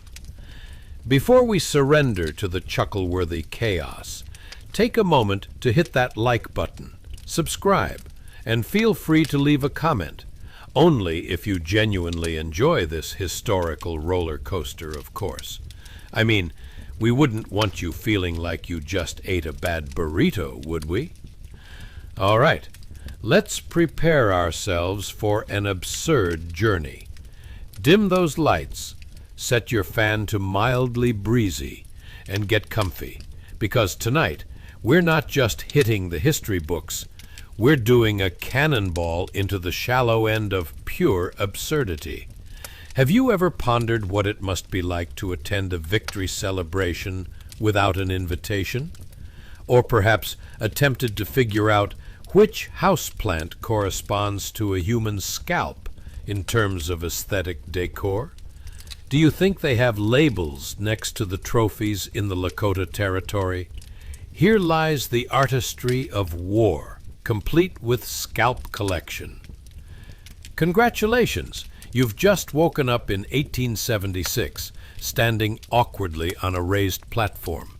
Below you, warriors are dancing with more enthusiasm than a toddler after a sugar binge. But here's where it gets stickier than that unfortunate gum incident from your childhood. The pole you're nervously gripping is adorned with human scalps, a testament to the clashes that have turned into a victory party. And you are the reluctant guest of honor. As you attempt to balance on this precarious platform, your nose is simultaneously assaulted by the scent of smoke and specialty herbs they probably don't sell at your local Whole Foods. Above the delighted shrieks of the dancers, you can hear the rhythmic thumping of drums. Doctors should really consider prescribing this kind of music to dull any anxiety you'd feel while holding someone else's hair as a trophy. You glance around. The warriors are decked out like a mix of high-fashion runway models and action figure collectibles. Plumes of feathers dominate their outfits, and I can only assume they have a more compressive and elaborate insurance policy to cover this kind of wardrobe. And the scalps, oh boy, those are not just decoration. They're trophies that shine under the flickering flames like the envy of every Instagram flex. In a moment of sheer existential horror, your improv skills are put to the test as Jumping Bear approaches. I mean, can you imagine?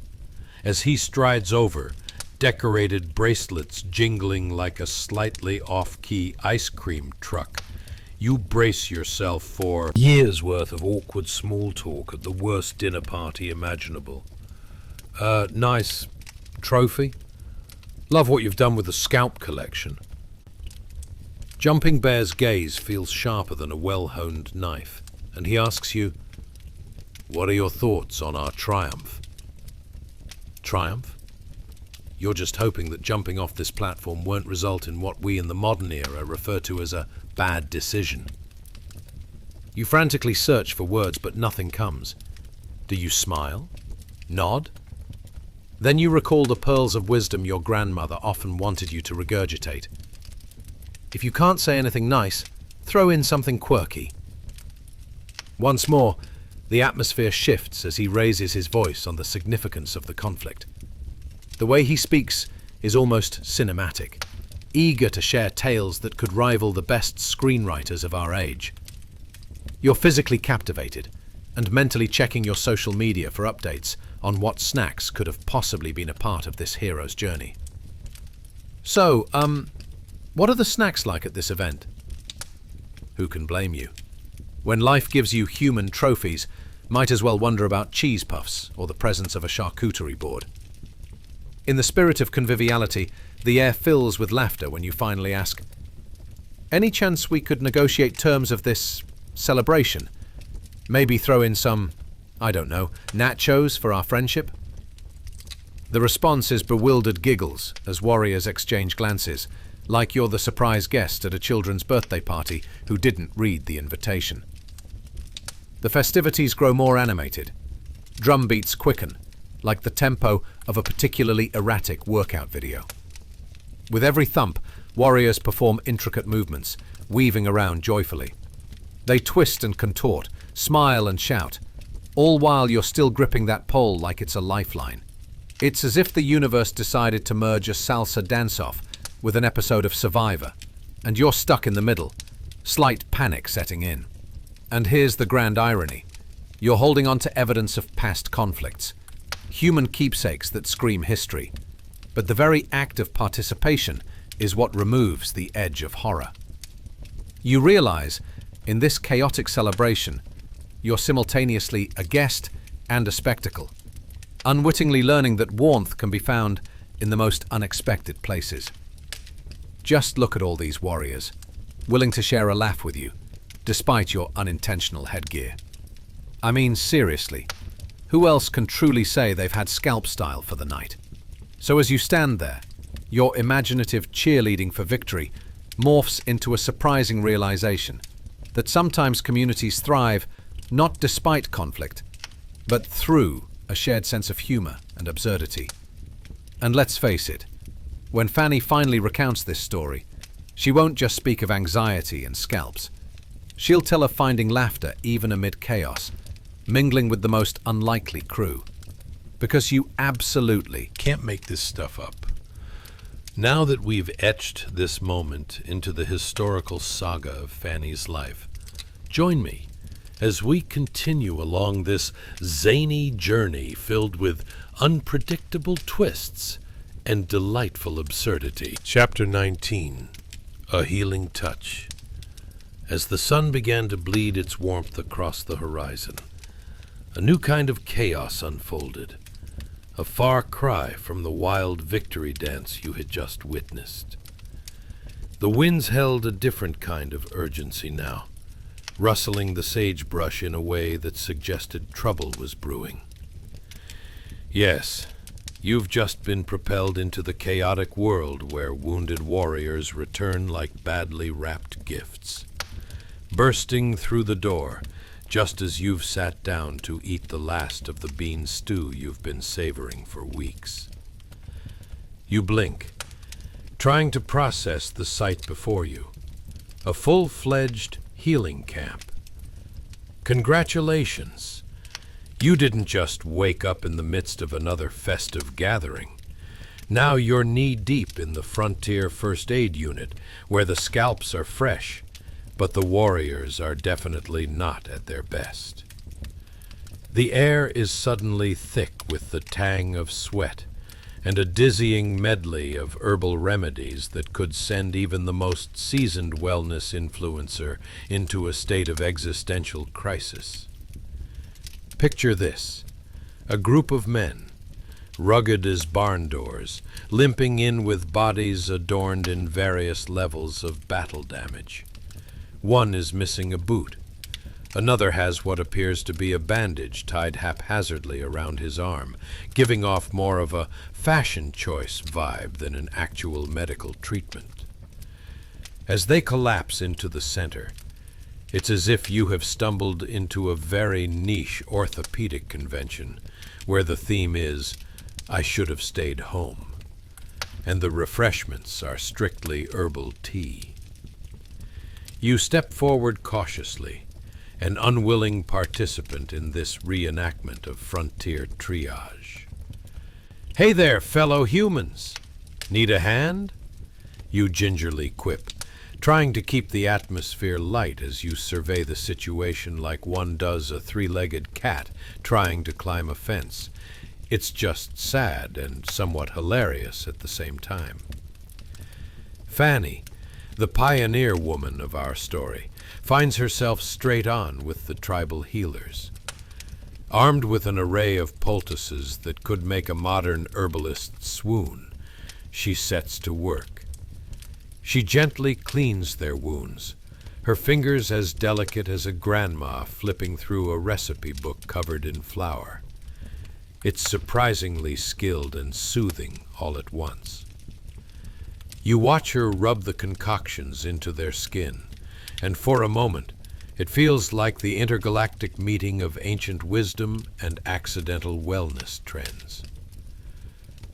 Now imagine, if you will, a gaggle of Lakota women watching with an eyebrow raised higher than your favorite cousin's after a questionable Tinder date. They stand in a semicircle, arms crossed, giving evaluating looks like the judges on a culinary competition show, assessing if the dish involves too much salt or not enough shredded beet. But lo and behold, what does Fanny earn within moments? A grudging nod of approval, a sign these ladies were actually impressed. Guess the excellent bedside manner was worth more than any unsolicited reality TV drama. Who knew gauze was so hard to come by, you mutter to your imagination's theatrical audience, aware that in this time, the Band-Aid industry is nothing more than an idea floated during campfire gatherings. Instead, Fanny's wielding traditional medicines made from freshly harvested herbs. Think of it as gourmet first aid. So while modern health gurus preach about the benefits of turmeric, here, it's literally being pounded into existence right before your eyes. You can't help but laugh at their serious demeanor as they hover over the warriors, like a group of overly protective mothers when their child refuses to wear a jacket in cold weather. "Come on now, you'll catch a chill," becomes a universal sentiment, it seems. The women's serious yet surprised expressions slowly soften, and one even offers Fanny a mix of herbs that smells surprisingly like a blend of Grandma's spice rack. It's an unspoken acknowledgement among them, almost like a secret handshake that translates into, "Fine, you've earned some respect, but don't expect us to buy you a drink just yet." As you watch, you can almost hear the inner dialogues of the warriors. "Sure, I lost a fight, but at least the treatment is free." Or perhaps, "I think I'll stick with the weird herbal stuff. My mom always thought I needed a bit of spice in my life." They exchange smirks, evidently finding humor even amid their injuries. It's almost too poetic for the harsh reality they face. A touch of absurdity dancing within this cross-cultural care session. Before you know it, the sound of laughter hits the air like a sudden thunderstorm breaking the tension of a parched drought. Men ribbing each other about their various calamities, and you can almost sense a battle of one-upmanship forming. "Oh yeah? You should have seen the guy who did this. Threw a rock at me clear from a mile away."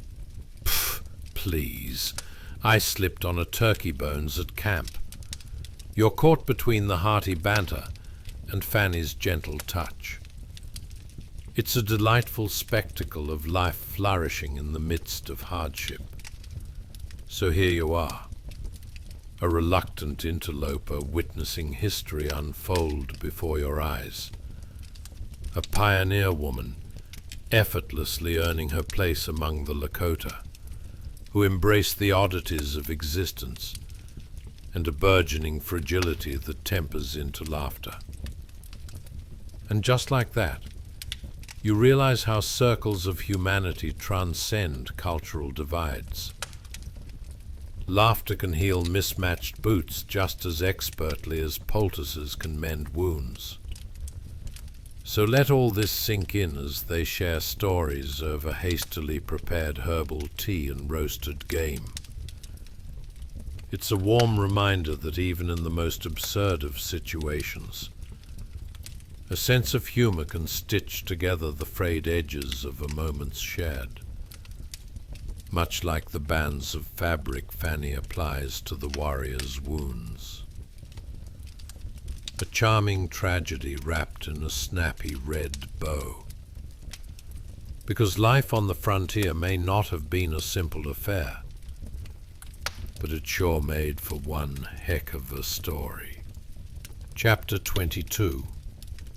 Taming of the Distant Wilds. Now that we've soaked all that absurdity in, let's look towards the wilds with a more fervent curiosity. Chapter 20. A hair-raising discovery. As the morning sun ambles lazily over the horizon, casting its warm golden arms across the plains, you find yourself once again amidst the chaotic aftermath of old conflicts, all with an added sprinkle of absurdity. Congratulations! You've just woken up in 1876, a time when everything, especially your luck, was about to take a turn for the worse. You might have thought last night's encounter with a herd of buffalo was rough, but hold on to your hats, folks, because this ride is set to get bumpy.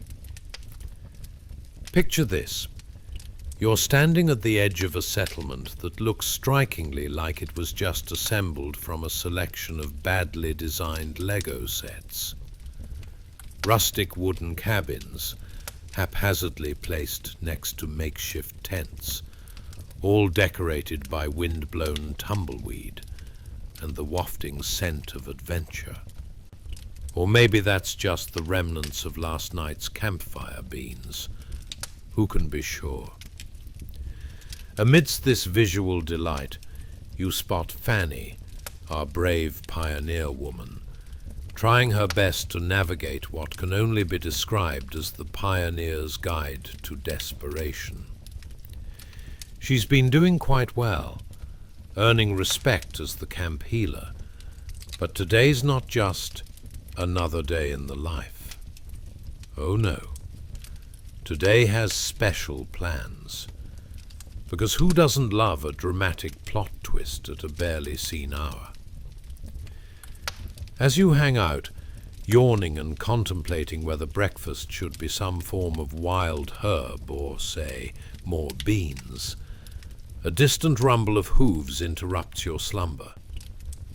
The sound grows louder.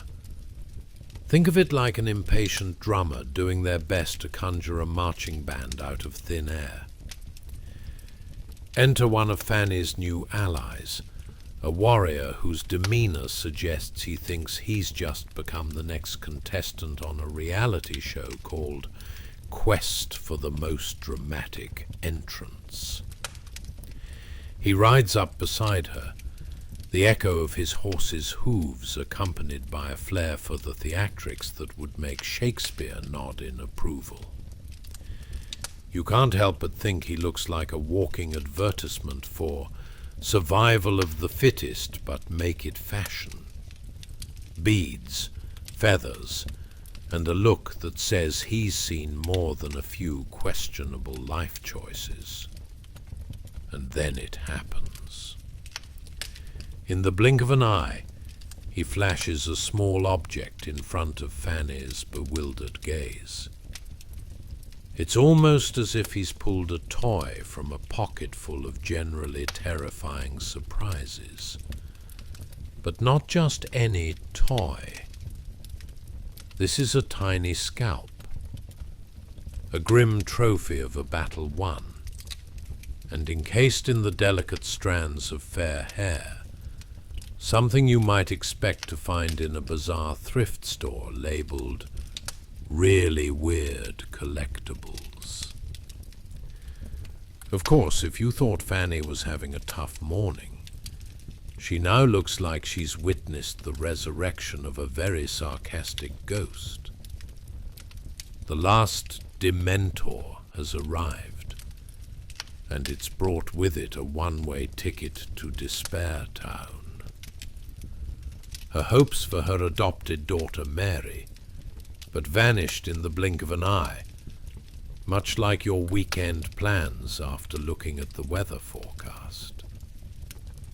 And just like that, somber silence blankets the lively atmosphere, which, let's be honest, was probably held together by the thin string of uncertainty and comedic timing. A wave of confusion rolls through the camp, making you feel almost as awkward as when you accidentally waved back at a stranger who was actually waving at the person behind you. Is this what we're doing today? You ask your inner commentator, wishing you could fast forward through the impending emotional fallout. But truth be told, in this universe of unpredictability, it's not just Fanny. Everyone stands in shock, contemplating the horror of life's complexities while pretending not to be totally invested. Now, Fanny, you've faced storms, wild animals, and even that one weird fellow who thought it wise to ferret away half the beans for safekeeping. You can power through this bizarre encounter, you remind her in your head. But alas, logic doesn't seem to prevail in these historical dramas, particularly when the stakes are so dramatically absurd. The reactions from those nearby could almost make a sitcom out of this tale, a cacophony of shock mingled with well-intentioned but poorly timed comedic relief. Some stand there holding their breath as if waiting for an anvil to drop from the sky, while others blink rapidly, contemplating why awkward small talk hasn't been invented in a time of crisis. And can we talk about the timing, you muse, as Fanny processes what must feel like a tidal wave of sorrow crashing as her heart sinks deeper than any lead balloon. This isn't the stuff of bonnets and lace. No, sir. It's the raw, gritty underbelly of pioneer life, where hopes can just up and vanish faster than you can calculate the number of beans in a jar. Just as you're about to gather your thoughts for a perfectly sarcastic concluding remark about a lovely day for a scalp inspection, the corners of Fanny's mouth twitch. Is that a hint of a smile? Oh yes, folks, crank the volume. It appears history may have a sense of absurdity after all, because as wild as today's events have been, they are simply a wink in the mirror of time, reflecting all of us trying to make sense of this chaos called life. So as you drift off into this remarkable glimpse of the past, think about how humanity wrestles with grief and surprise in the most delightful of ways, even when presented with circumstances most people would aim to avoid. Whether in the wilds of the frontier or in your living room, it seems everyone has their own version of a hair-raising story. Let it be a reminder that laughter can sometimes be the best salve. And who knows, tomorrow could bring anything, including a campfire bean festival. You really can't make this stuff up. Chapter 21. Surprise! Your messenger is a traitor. Hey guys, welcome back to the place where history gets a comedic facelift, very much like your uncle's questionable attempt at modern art. Tonight, we plunge into a time even more absurd than the last episode of that reality show nobody wants to admit they watch, the post-Civil War American frontier, where everything sparkles with opportunity, and potentially the local wildlife's dinner plans. Before we dive into the hilarity of survival, do me a favor, like, subscribe, and toss a comment into the digital hat. Only if you genuinely enjoy this glorious absurdity. If not, feel free to roll your eyes, groan softly, and maybe avoid clicking that notification bell for a while. It's all in the name of good humor, after all. Now imagine this. What would life be like if your best friend had the attention span of a squirrel with a caffeine addiction? Ever thought about how pioneers managed to stay entertained while waiting for their bread to rise? Why is it that the rattlesnake always seems to have the best dance moves at the hoedown? Questions that need answers, right? Well, let's unravel this tapestry of absurdity, stitch by stitch. Congratulations! You've just woken up in 1876, where everyone is aware that morning coffee may or may not be made from harvested acorns, and where daily conversations can pivot from "please pass the salt" to "did you see any Sioux today?" faster than you can say "trade route catastrophe." Our heroine, Fanny, is just settling in for what she hopes will be a peaceful day of herbal concoctions and existential pondering, when our story takes a twist. Yes, you guessed it, it's a dun-dun-dun moment. You see, a dapper gentleman rides into town looking decidedly like he just stepped out of a fashion magazine, holding a mysterious letter. Spoiler alert, he's not here to deliver good news or winter jackets. As he dismounts, you could almost hear the sound of trumpets, if not for the fact that you're using your ears to confirm that this is indeed a man approaching with a full-on wicked grin. Let's call him Porcupine. Yes, you read that right. No, it isn't a nickname for that friend who insists on taking every crisis personally. He lowers himself beside Fanny, the sun gleaming off his beaded attire. He looks like he's been preparing for a best dressed at the Wounded Knee ball competition. Imagine someone attempting to look sharp in a mud hut while combating a hornet's nest of implications. "Hello, dear Fanny," he says, his smile stretching wide like an over-enthusiastic buddy about to steal the last slice of pizza. "I bring tidings." And knowing this time, those letters in his hand don't promise a new home or a return to civilization, you brace yourself, preparing for whatever lies ahead. But hang tight, that's the drama-free version of what happens next. You see, our well-dressed Porcupine is not quite what he seems. As he waves the letter like it's an invitation to the world's worst party, it becomes painfully clear. This guy is a double agent. You are living a historical soap opera directed by a particularly mischievous raccoon. With a flourish, he opens the envelope. The U.S. military sends its regards, though I'll be parting it up with the Lakota instead. Hope you don't mind. Cue the sinister laugh that would echo through the hills, but not before he continues. I plan to tell them you've tragically succumbed to that nasty illness you were always complaining about. Sickness or sacrifice? What do you think they'd prefer? You don't even need a history degree to realize that sudden betrayal is the historical equivalent of dropping your spaghetti dinner seconds before the final season premiere of your favorite show. Who does this guy think he is? The best part is that Porcupine's laugh carries an overzealous glee, as if he has just executed the world's most elaborate practical joke, designed to separate Fanny from everything she holds dear, not to mention her dinner plans. Now, let's take a moment to appreciate the sheer absurdity of Porcupine's approach. Like a villain from a Netflix series meeting a Hallmark movie protagonist. Who on earth thought a dapper gentleman showing up with bad news would be the twist we all needed? It's almost like delivering a bad news cookie. Congratulations, here's your fortune. Betrayal is on the horizon. Fanny stares in disbelief, feeling the weight of outrage and hilarity wash over her.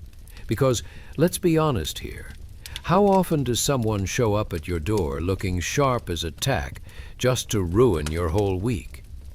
She stands there, contemplating whether to laugh at the absurdity of it all or look for the nearest creek to drown her disbelief in. Ever been in a situation where life's absurdity feels like a slapstick comedy happening right before your eyes? As Porcupine rides off, throwing a cocky wave behind him, a cloud of dust swirling up in his wake. We can't help but shake our heads in disbelief. Fanny has now layered yet another "how will I survive this" backstory onto her already impressive resume. And you, dear listener, are left wondering, what would you do in her shoes? Whip out a piano for a dramatic rendition of "My Life is a Hot Mess"? Or just roll with it, as if they didn't have pies in the oven or lakes to avoid? So settle in, my friends. The plot is thickening faster than a pot of charred beans on the frontier. We're off on a laughably tumultuous journey through betrayal and survival that's about to get even more ridiculous. Just wait until Fanny decides to give her own theatrical twist on how to defeat a traitor. Because if history has taught us anything, it's that the odds can always be manipulated to suit your comedic whims. Ready? Here we go, because this story is just warming up, and it looks like the absurdity is only just beginning. Chapter 22. The Dapper Messenger and the Weight of Choices. As dawn broke over the rugged frontier, a sunbeam slipped through the trees, landing squarely on a rugged face. Let's call him Jumping Bear. He was, after all, one of the Lakota tribe's finest messengers. But if you think his day was going to be simple, like tossing a feather up and watching it float, you'd be gloriously mistaken. Nope, his life was about to take one of those dizzying turns, like a cow attempting ballet in a barn full of hay. This wasn't just another morning in paradise. You see, Jumping Bear had just accepted the weirdest job offer of his life, delivering a letter to General Sully at the fort. Why would he agree to help Fanny, our resident pioneer woman with the uncanny knack for attracting chaos? Well, it turns out that he appreciated the safety of a particular lady more than his tribe's revenge plans. Interesting distinction, isn't it? Picture a high-stakes game of poker, where only one player has the cheat sheet, and alas, this one's betting chips were woven from sheer integrity. Very rare currency in these tumultuous times. Now you might be wondering, what kind of quirk possessed this native gentleman to risk his status among his people? Was he perhaps overdosing on corn mush? Jumping Bear was faced with quite the pickle. One he might have preferred with a side of jerked meat, but reality rarely offers a menu that satisfies hunger and morals simultaneously. Imagine him standing there, strong, strategic, and dressed in the latest Lakota fashion, where each bead on his regalia told a story that would keep even the most humorous history buff rapt with attention. And yet, there was this nagging question in the back of his mind. Did this letter promise the swiftest ride to either glory or doom? A true cliffhanger, if you will.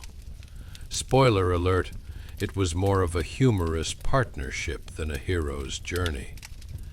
With the letter securely tucked away, he mounted his horse, a creature that more resembled a deflating balloon than the proud steed of a legendary messenger. As they clopped along the trail, the absurdity of his choice fully dawned on him. Here he was, dashing off to the fort to warn an entire military base of potential trouble, like an overzealous postal worker running late on delivery day. Ever seen a delivery service where the courier could tiptoe around both warriors and warriors? And life's ridiculousness. Jumping Bear was nailing the new frontier lifestyle, like a squirrel falling from a tree but landing unscathed. Let's take a moment to imagine General Sully. We're talking about a man who had processed more battle plans than an under-caffeinated chess master. His day typically began with grumpy muttering, a generous helping of not enough coffee, and a recalcitrant desire to keep his ego brighter than his polished boots. When Jumping Bear arrives, the fort's morning bustle continues like a chaotic circus.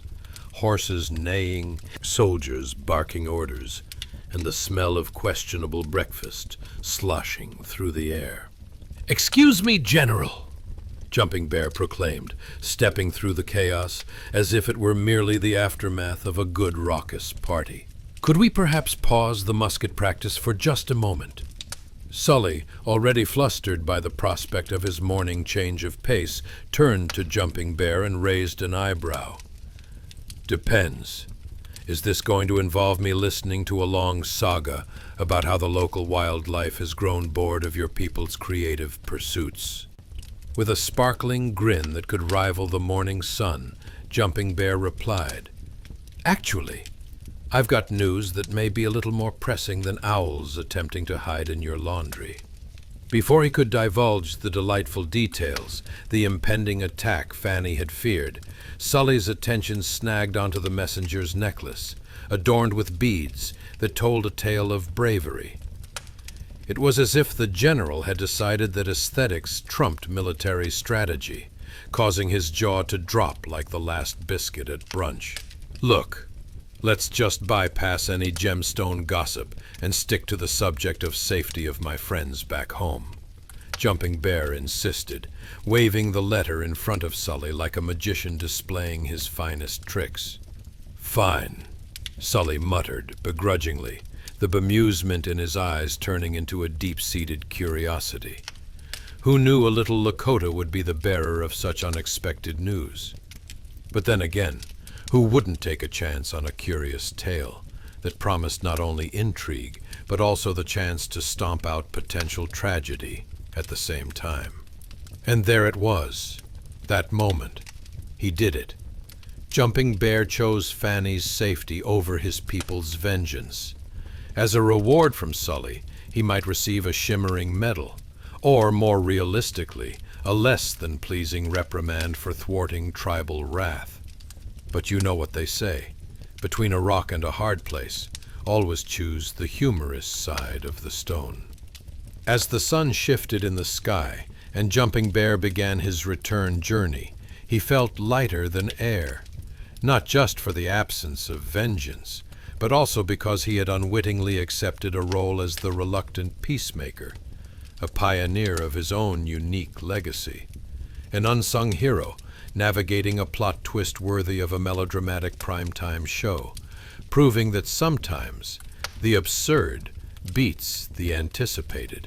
So prepare for yet another layer of absurdity as our beloved pioneer Fanny awaits news of her own fate, and as the sun sets, making shadows dance around the fort like confused, frisky puppies. Let's remind ourselves that unpredictability is the delightful punchline of life out here in this unyielding frontier. Who knows? With each turn of events, one scandalous tale might just spark a series of delightful mishaps, leaving them all in stitches, particularly if they took that pesky rattlesnake on as a party planner. Hold on to your hats. We're not done yet. Chapter 23. The Glittering Entrance of Fanny, Trailblazer and Fashion Icon. Hey guys, welcome back. Tonight we dive into something more dazzling than a raccoon in a monocle. The true story of a pioneer woman and her 6-month misadventure with the Lakota. That's right, Fanny is back and dressed to impress, and trust me, she's about to enter Fort Sully in a way that would make even the most stoic of Westerns raise an eyebrow. But first, before we delve into this wild, absurd tale, let me ask you, have you ever tried to negotiate peace while wearing a buffalo robe? And how do you think the buffaloes feel about that? Ever wondered what awkward small talk sounds like when your dress is made from a creature that used to stampede across the plains? Is it as uncomfortable as pillow talk with your ex? Now, let's take a deep breath, dim those lights, maybe turn on a fan or two, and get cozy. Imagine the comforting rustle of the buffalo robe as you settle in for a night surrounded by the craftsmanship of frontier life and the chaos of unexpected historical drama. Congratulations! You've just woken up in 1865, and it's less about peace and more about bending history like a poorly cooked noodle. Let's talk about the arrival part of our tale. Imagine yourself in the shoes, or perhaps the ceremonially ornate moccasins, of Fanny, a woman entering a military fort surrounded by Blackfoot chiefs. Not exactly your typical Sunday brunch entrance, is it? As Fanny strode into the fort, draped in her white gown, let's note, very stylish by pioneer standards, a buffalo robe snugly draped over her shoulders like a prehistoric shawl. I mean, when life gives you buffalo, you wear it like the show-stopping accessory it is. If you're going to make an entrance, why not channel both comfort and an undeniable "I've been through hell and back" vibe? The scene was nothing short of cinematic. Picture it: soldiers milling around like caffeinated chickens, unaware that history was about to unfold in positively absurd fashion. There she was, standing tall and slightly bewildered, but hey, who wouldn't be after a 6-month ordeal with the Lakota? You can't help but think she must have looked fantastically out of place, like a cat in a dog show, but with grace that could put any trained performer to shame. Suddenly the atmosphere thickened. There was a booming order, far louder than necessary, like a stampede of watermelons crashing down a staircase, and then it hit her like a rogue wave. Her warning had worked. After 6 months of avoiding various predicaments and negotiating more than a used car salesman on a coffee bender, she was finally free. How's that for making the most of awkward situations? The Blackfoot chiefs, securing their horses with all the dignity they could muster, looked remarkably solemn, like they were attending an unwelcome family reunion. One could almost sense a collective thought bubble floating above their Heads. Who invited the pioneer woman in the buffalo ensemble? As Fanny greeted them, you could cut the tension with a tuning fork. No small feat, since it would likely have been useless without someone to play a lullaby. Amidst this swirl of ceremonial prowess and a snug buffalo robe, you might wonder if Fanny had ever tried to learn the local customs. Did she inadvertently break the "don't show up in a buffalo robe's" rule? Did she accidentally wave while saying, "Nice weather we're having"? Meanwhile, the drama king of the fort, General Sully, likely found the whole spectacle both eccentric and completely in line with the sort of absurdity one should expect on the American frontier. Oh, the general thought, how splendidly ridiculous. A strong lady with slight floral undertones trapped in a potential wiggle of diplomacy. In that moment, Fanny wasn't just a pioneer woman. She was a walking reminder that the absurd can beautifully coexist with the serious, like using gummy bears as band-aids. Her bravery transformed the rift between cultures from something intimidating into a hiccup of history that would make future generations scratch their heads and chuckle. As the soldiers fell into a stunned silence, Fanny could almost hear the collective thought: did we just fall into a Shakespearean comedy? What's next? A dance party? The inescapable absurdity hung in the air like a musty barn on a hot day. Was this really happening? And were her fashion choices leading to this point of comedic genius? Did anyone have a thesaurus for who looks good chasing warriors? And as she found her footing, standing between the fort's walls and the fierce chief, part of you just had to appreciate the sheer audacity of it all. She must have thought, well, if we're going out, let's go out with a buffalo robe made for legends. So remember, friends, as Fanny's tale pivots from bewilderment to triumph, let's soak in the absurdity, the clang of history, and the tender attempts at diplomacy amidst all the chaos. Who knew rubbing shoulders with the past could feel so delightfully awkward? Buckle up. More laughs await as this tale of resilience continues to unfold. Chapter 24. The Ghost of Josiah, or How Embracing Grief is Like Cleaning Spilled Milk. Hey guys, welcome back. Tonight, we dive into something as heartwarming and awkward as adopting a cat for the first time and realizing you're allergic. The reunion of Fanny and Josiah. Spoiler alert, their embrace is about as clumsy as two giraffes on roller skates, but don't you worry, you're in for a treat. But before we get to this emotional roller coaster, let me ask you, have you ever hugged someone after months apart and had it feel more like you were wrapping your arms around a particularly grumpy cactus? Ever wondered what a reunion would sound like if awkward small talk were an Olympic sport? How do you deal with memories of grief while also trying to convey that you actually enjoyed the nachos at last week's game night? So, as you dim those lights and perhaps hold a good pillow like it's your long-lost friend, let's take a deep breath and prepare to tumble down this rabbit hole of emotions with all the grace of a panicked deer. Congratulations! You've just woken up in 1865, surrounded by the devastated air of a post-Civil War frontier, where the only thing thicker than the tension in the air is the smell of last year's leather boots. Now, let's step into the fort. Fanny stood there, wide-eyed, as she bore witness to the very ghost of her past, Josiah.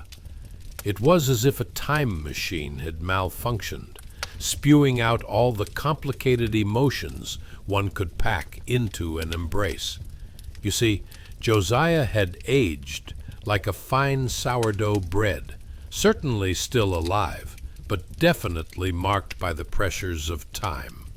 As their arms wrapped around each other, it felt like a strange contest of who could squeeze hardest without causing permanent injury or an awkward spiral into the territory of arm wrestling. The atmosphere crackled with palpable energy, heightened by the faint aroma of gunpowder and the metallic tang of longing. Meanwhile, Fanny mused about how she never thought her reunion would come with the side of existential dread. There was Josiah, his face lined like a poorly drawn map, and Fanny, still dressed in her glamorous buffalo robe. Talk about detective work gone wrong. As they finally pulled apart, Fanny scanned his expression for clues. Was he heartbroken, overjoyed, or just mildly concerned about how exactly he was going to untangle the mess of this reunion? "Look at us," Fanny said, trying to suppress nervous laughter. Two strangers who accidentally met in the same laundry basket of grief. Josiah chuckled, albeit awkwardly, like someone attempting to convert a slight cough into a burst of laughter.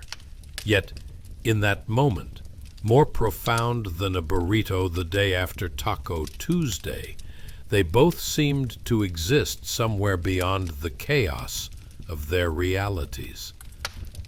Who knew that overcoming trauma was basically like cleaning up spilled milk, she quipped, eyes twinkling slightly in the candlelit fort. You think you've got it, handled, but you keep slipping. And just when you think it's dry, there's always a new puddle nearby. Josiah bobbed his head, more confused than if someone had handed him a book written in pig Latin. "So, I guess we're in this mess together now?" he responded, the gravity of the situation hanging above them like the fort's rickety roof. They shared a warmth that felt more powerful than any quilt ever stitched together to ward off the cold of the prairie night. It was as if the universe had conspired to throw memories, struggles, and shared laughs into a blender and hit puree just to see what would stick. And now, let's take a moment to appreciate this historic ambiguity of their reconnection. Do you think the ever-watchful soldiers were whispering among themselves like teenage girls at a slumber party? Did you see that?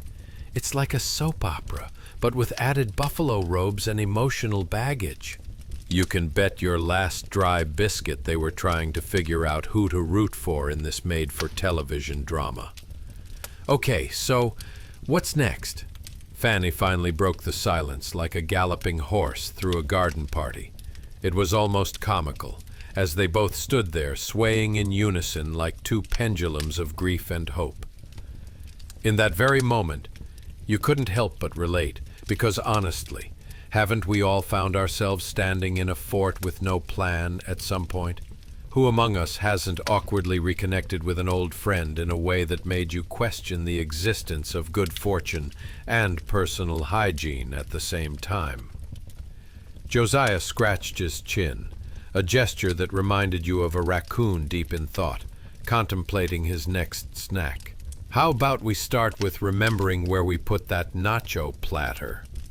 Laughter erupted between them, honest and free of the weight of grief. A small victory in an otherwise tumultuous time. Maybe embracing the uncomfortable was less about the sweaty confusion of injured limbs and more about finding warmth in shared stories of bizarre interludes. And just like that, amid their repartee, they shifted from the lingering shadows of their pasts into the gentle embrace of now.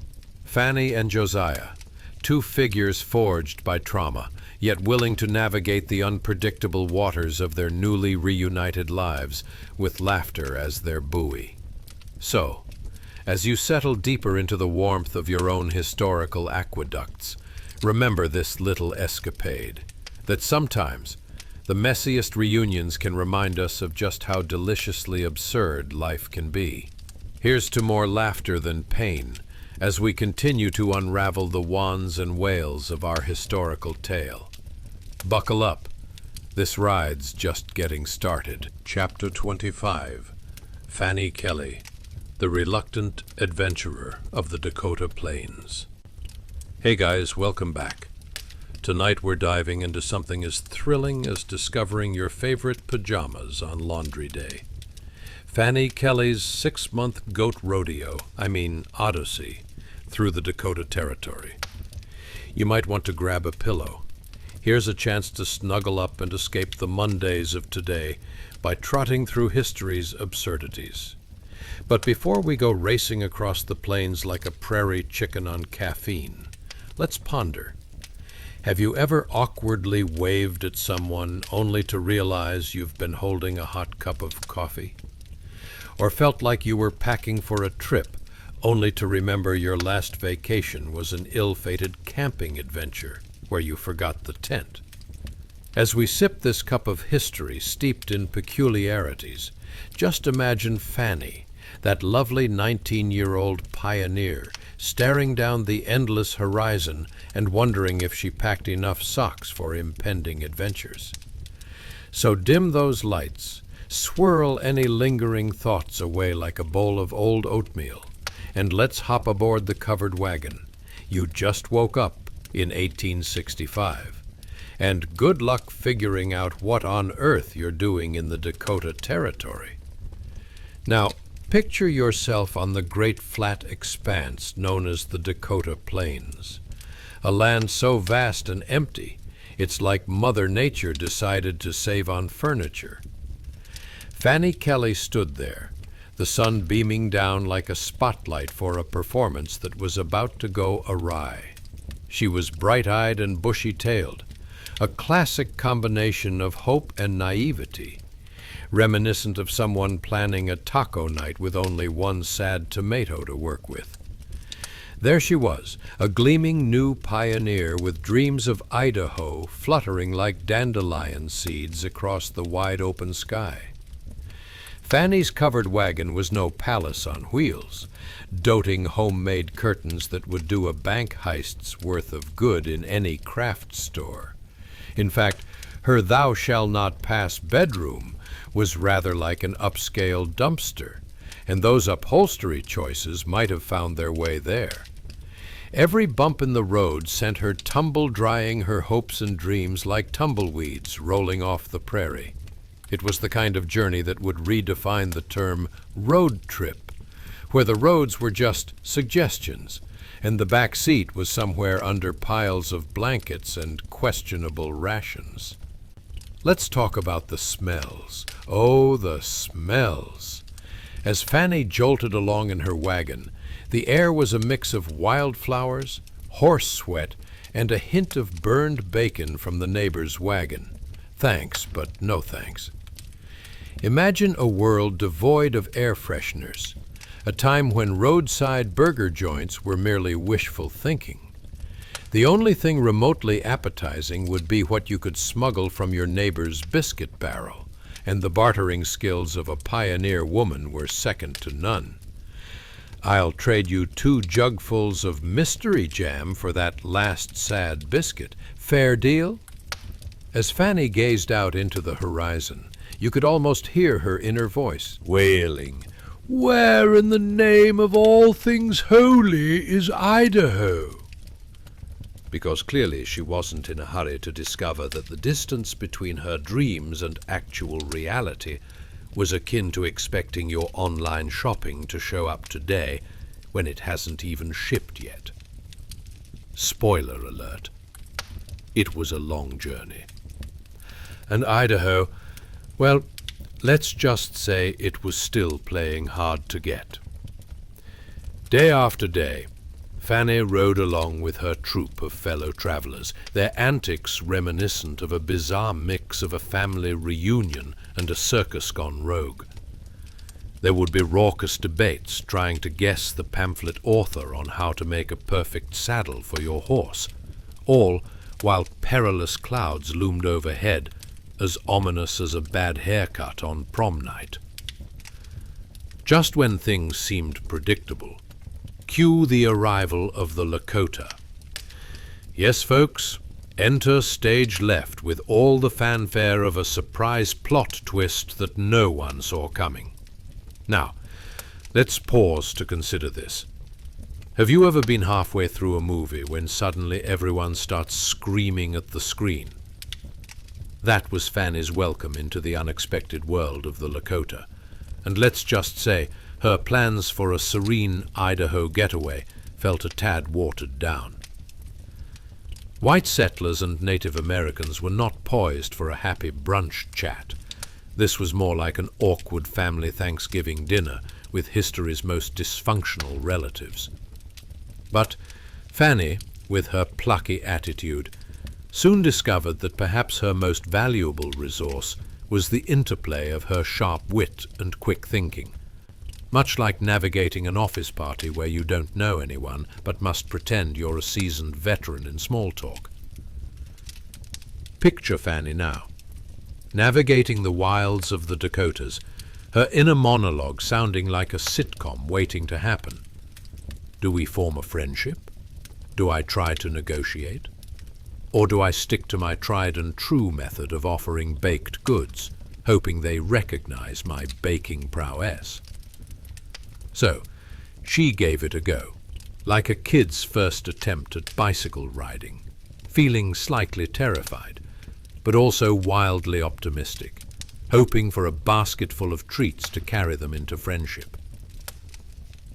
Through her 6-month ordeal, Fanny would not just survive, but somehow thrive amidst chaos, awkward encounters, and the realization that the world was less about settled dreams and more about the wild, whimsical detours that led you to discover not only new friends, but a deeper understanding of life's unpredictability.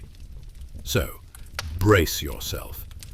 Our journey with Fanny through endless fields, surreal encounters, and thoughts that jangle like misfit keys is just beginning. But already you can sense that unpredictability is the spice of life. And trust me, the oven is preheating for a tasty historical ride like no other, where tenacity, a sprinkle of humor, and a pinch of absurdity reign supreme. Sleep well. Dream deeper. The world of pioneers is waiting to sweep you off your feet. And so we leave Fanny Kelly and Josiah, reunited in the uncertain safety of Fort Sully. You survived. You, the 19-year-old newlywed, survived 6 months of forced marches, unimaginable loss, constant terror, and the casual, terrifying indifference of a world that was utterly unconcerned with your fate. You faced down a hostile tribe. You risked your life for a warning, and you somehow found the strength to keep walking when your feet were nothing more than bloody remnants. The pioneers, the Lakota, and even the soldiers, all of them were impossibly resilient. They lived in a world where a misplaced pipe could earn you a death sentence, where crossing a stream was a life or death decision, and where losing your only child was a very real, very present possibility. It was a time of extremes, of profound tragedy, and yet they endured. They were stubborn, hopeful, and perhaps just a little bit ridiculous for thinking they could pull it all off.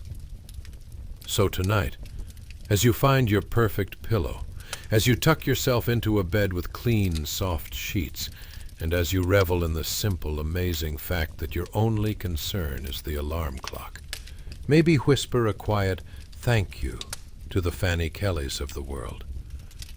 Because history may be gross and terrifying, but it's also proof that people are simply built different. Their struggles secured the comfort you enjoy now. Let that quiet truth wash over you. Breathe deeply. Feel the weight of the blanket. Focus on the soft, steady rhythm of your breath. The plains are quiet now. The danger is gone. You are safe. You are home. Good night.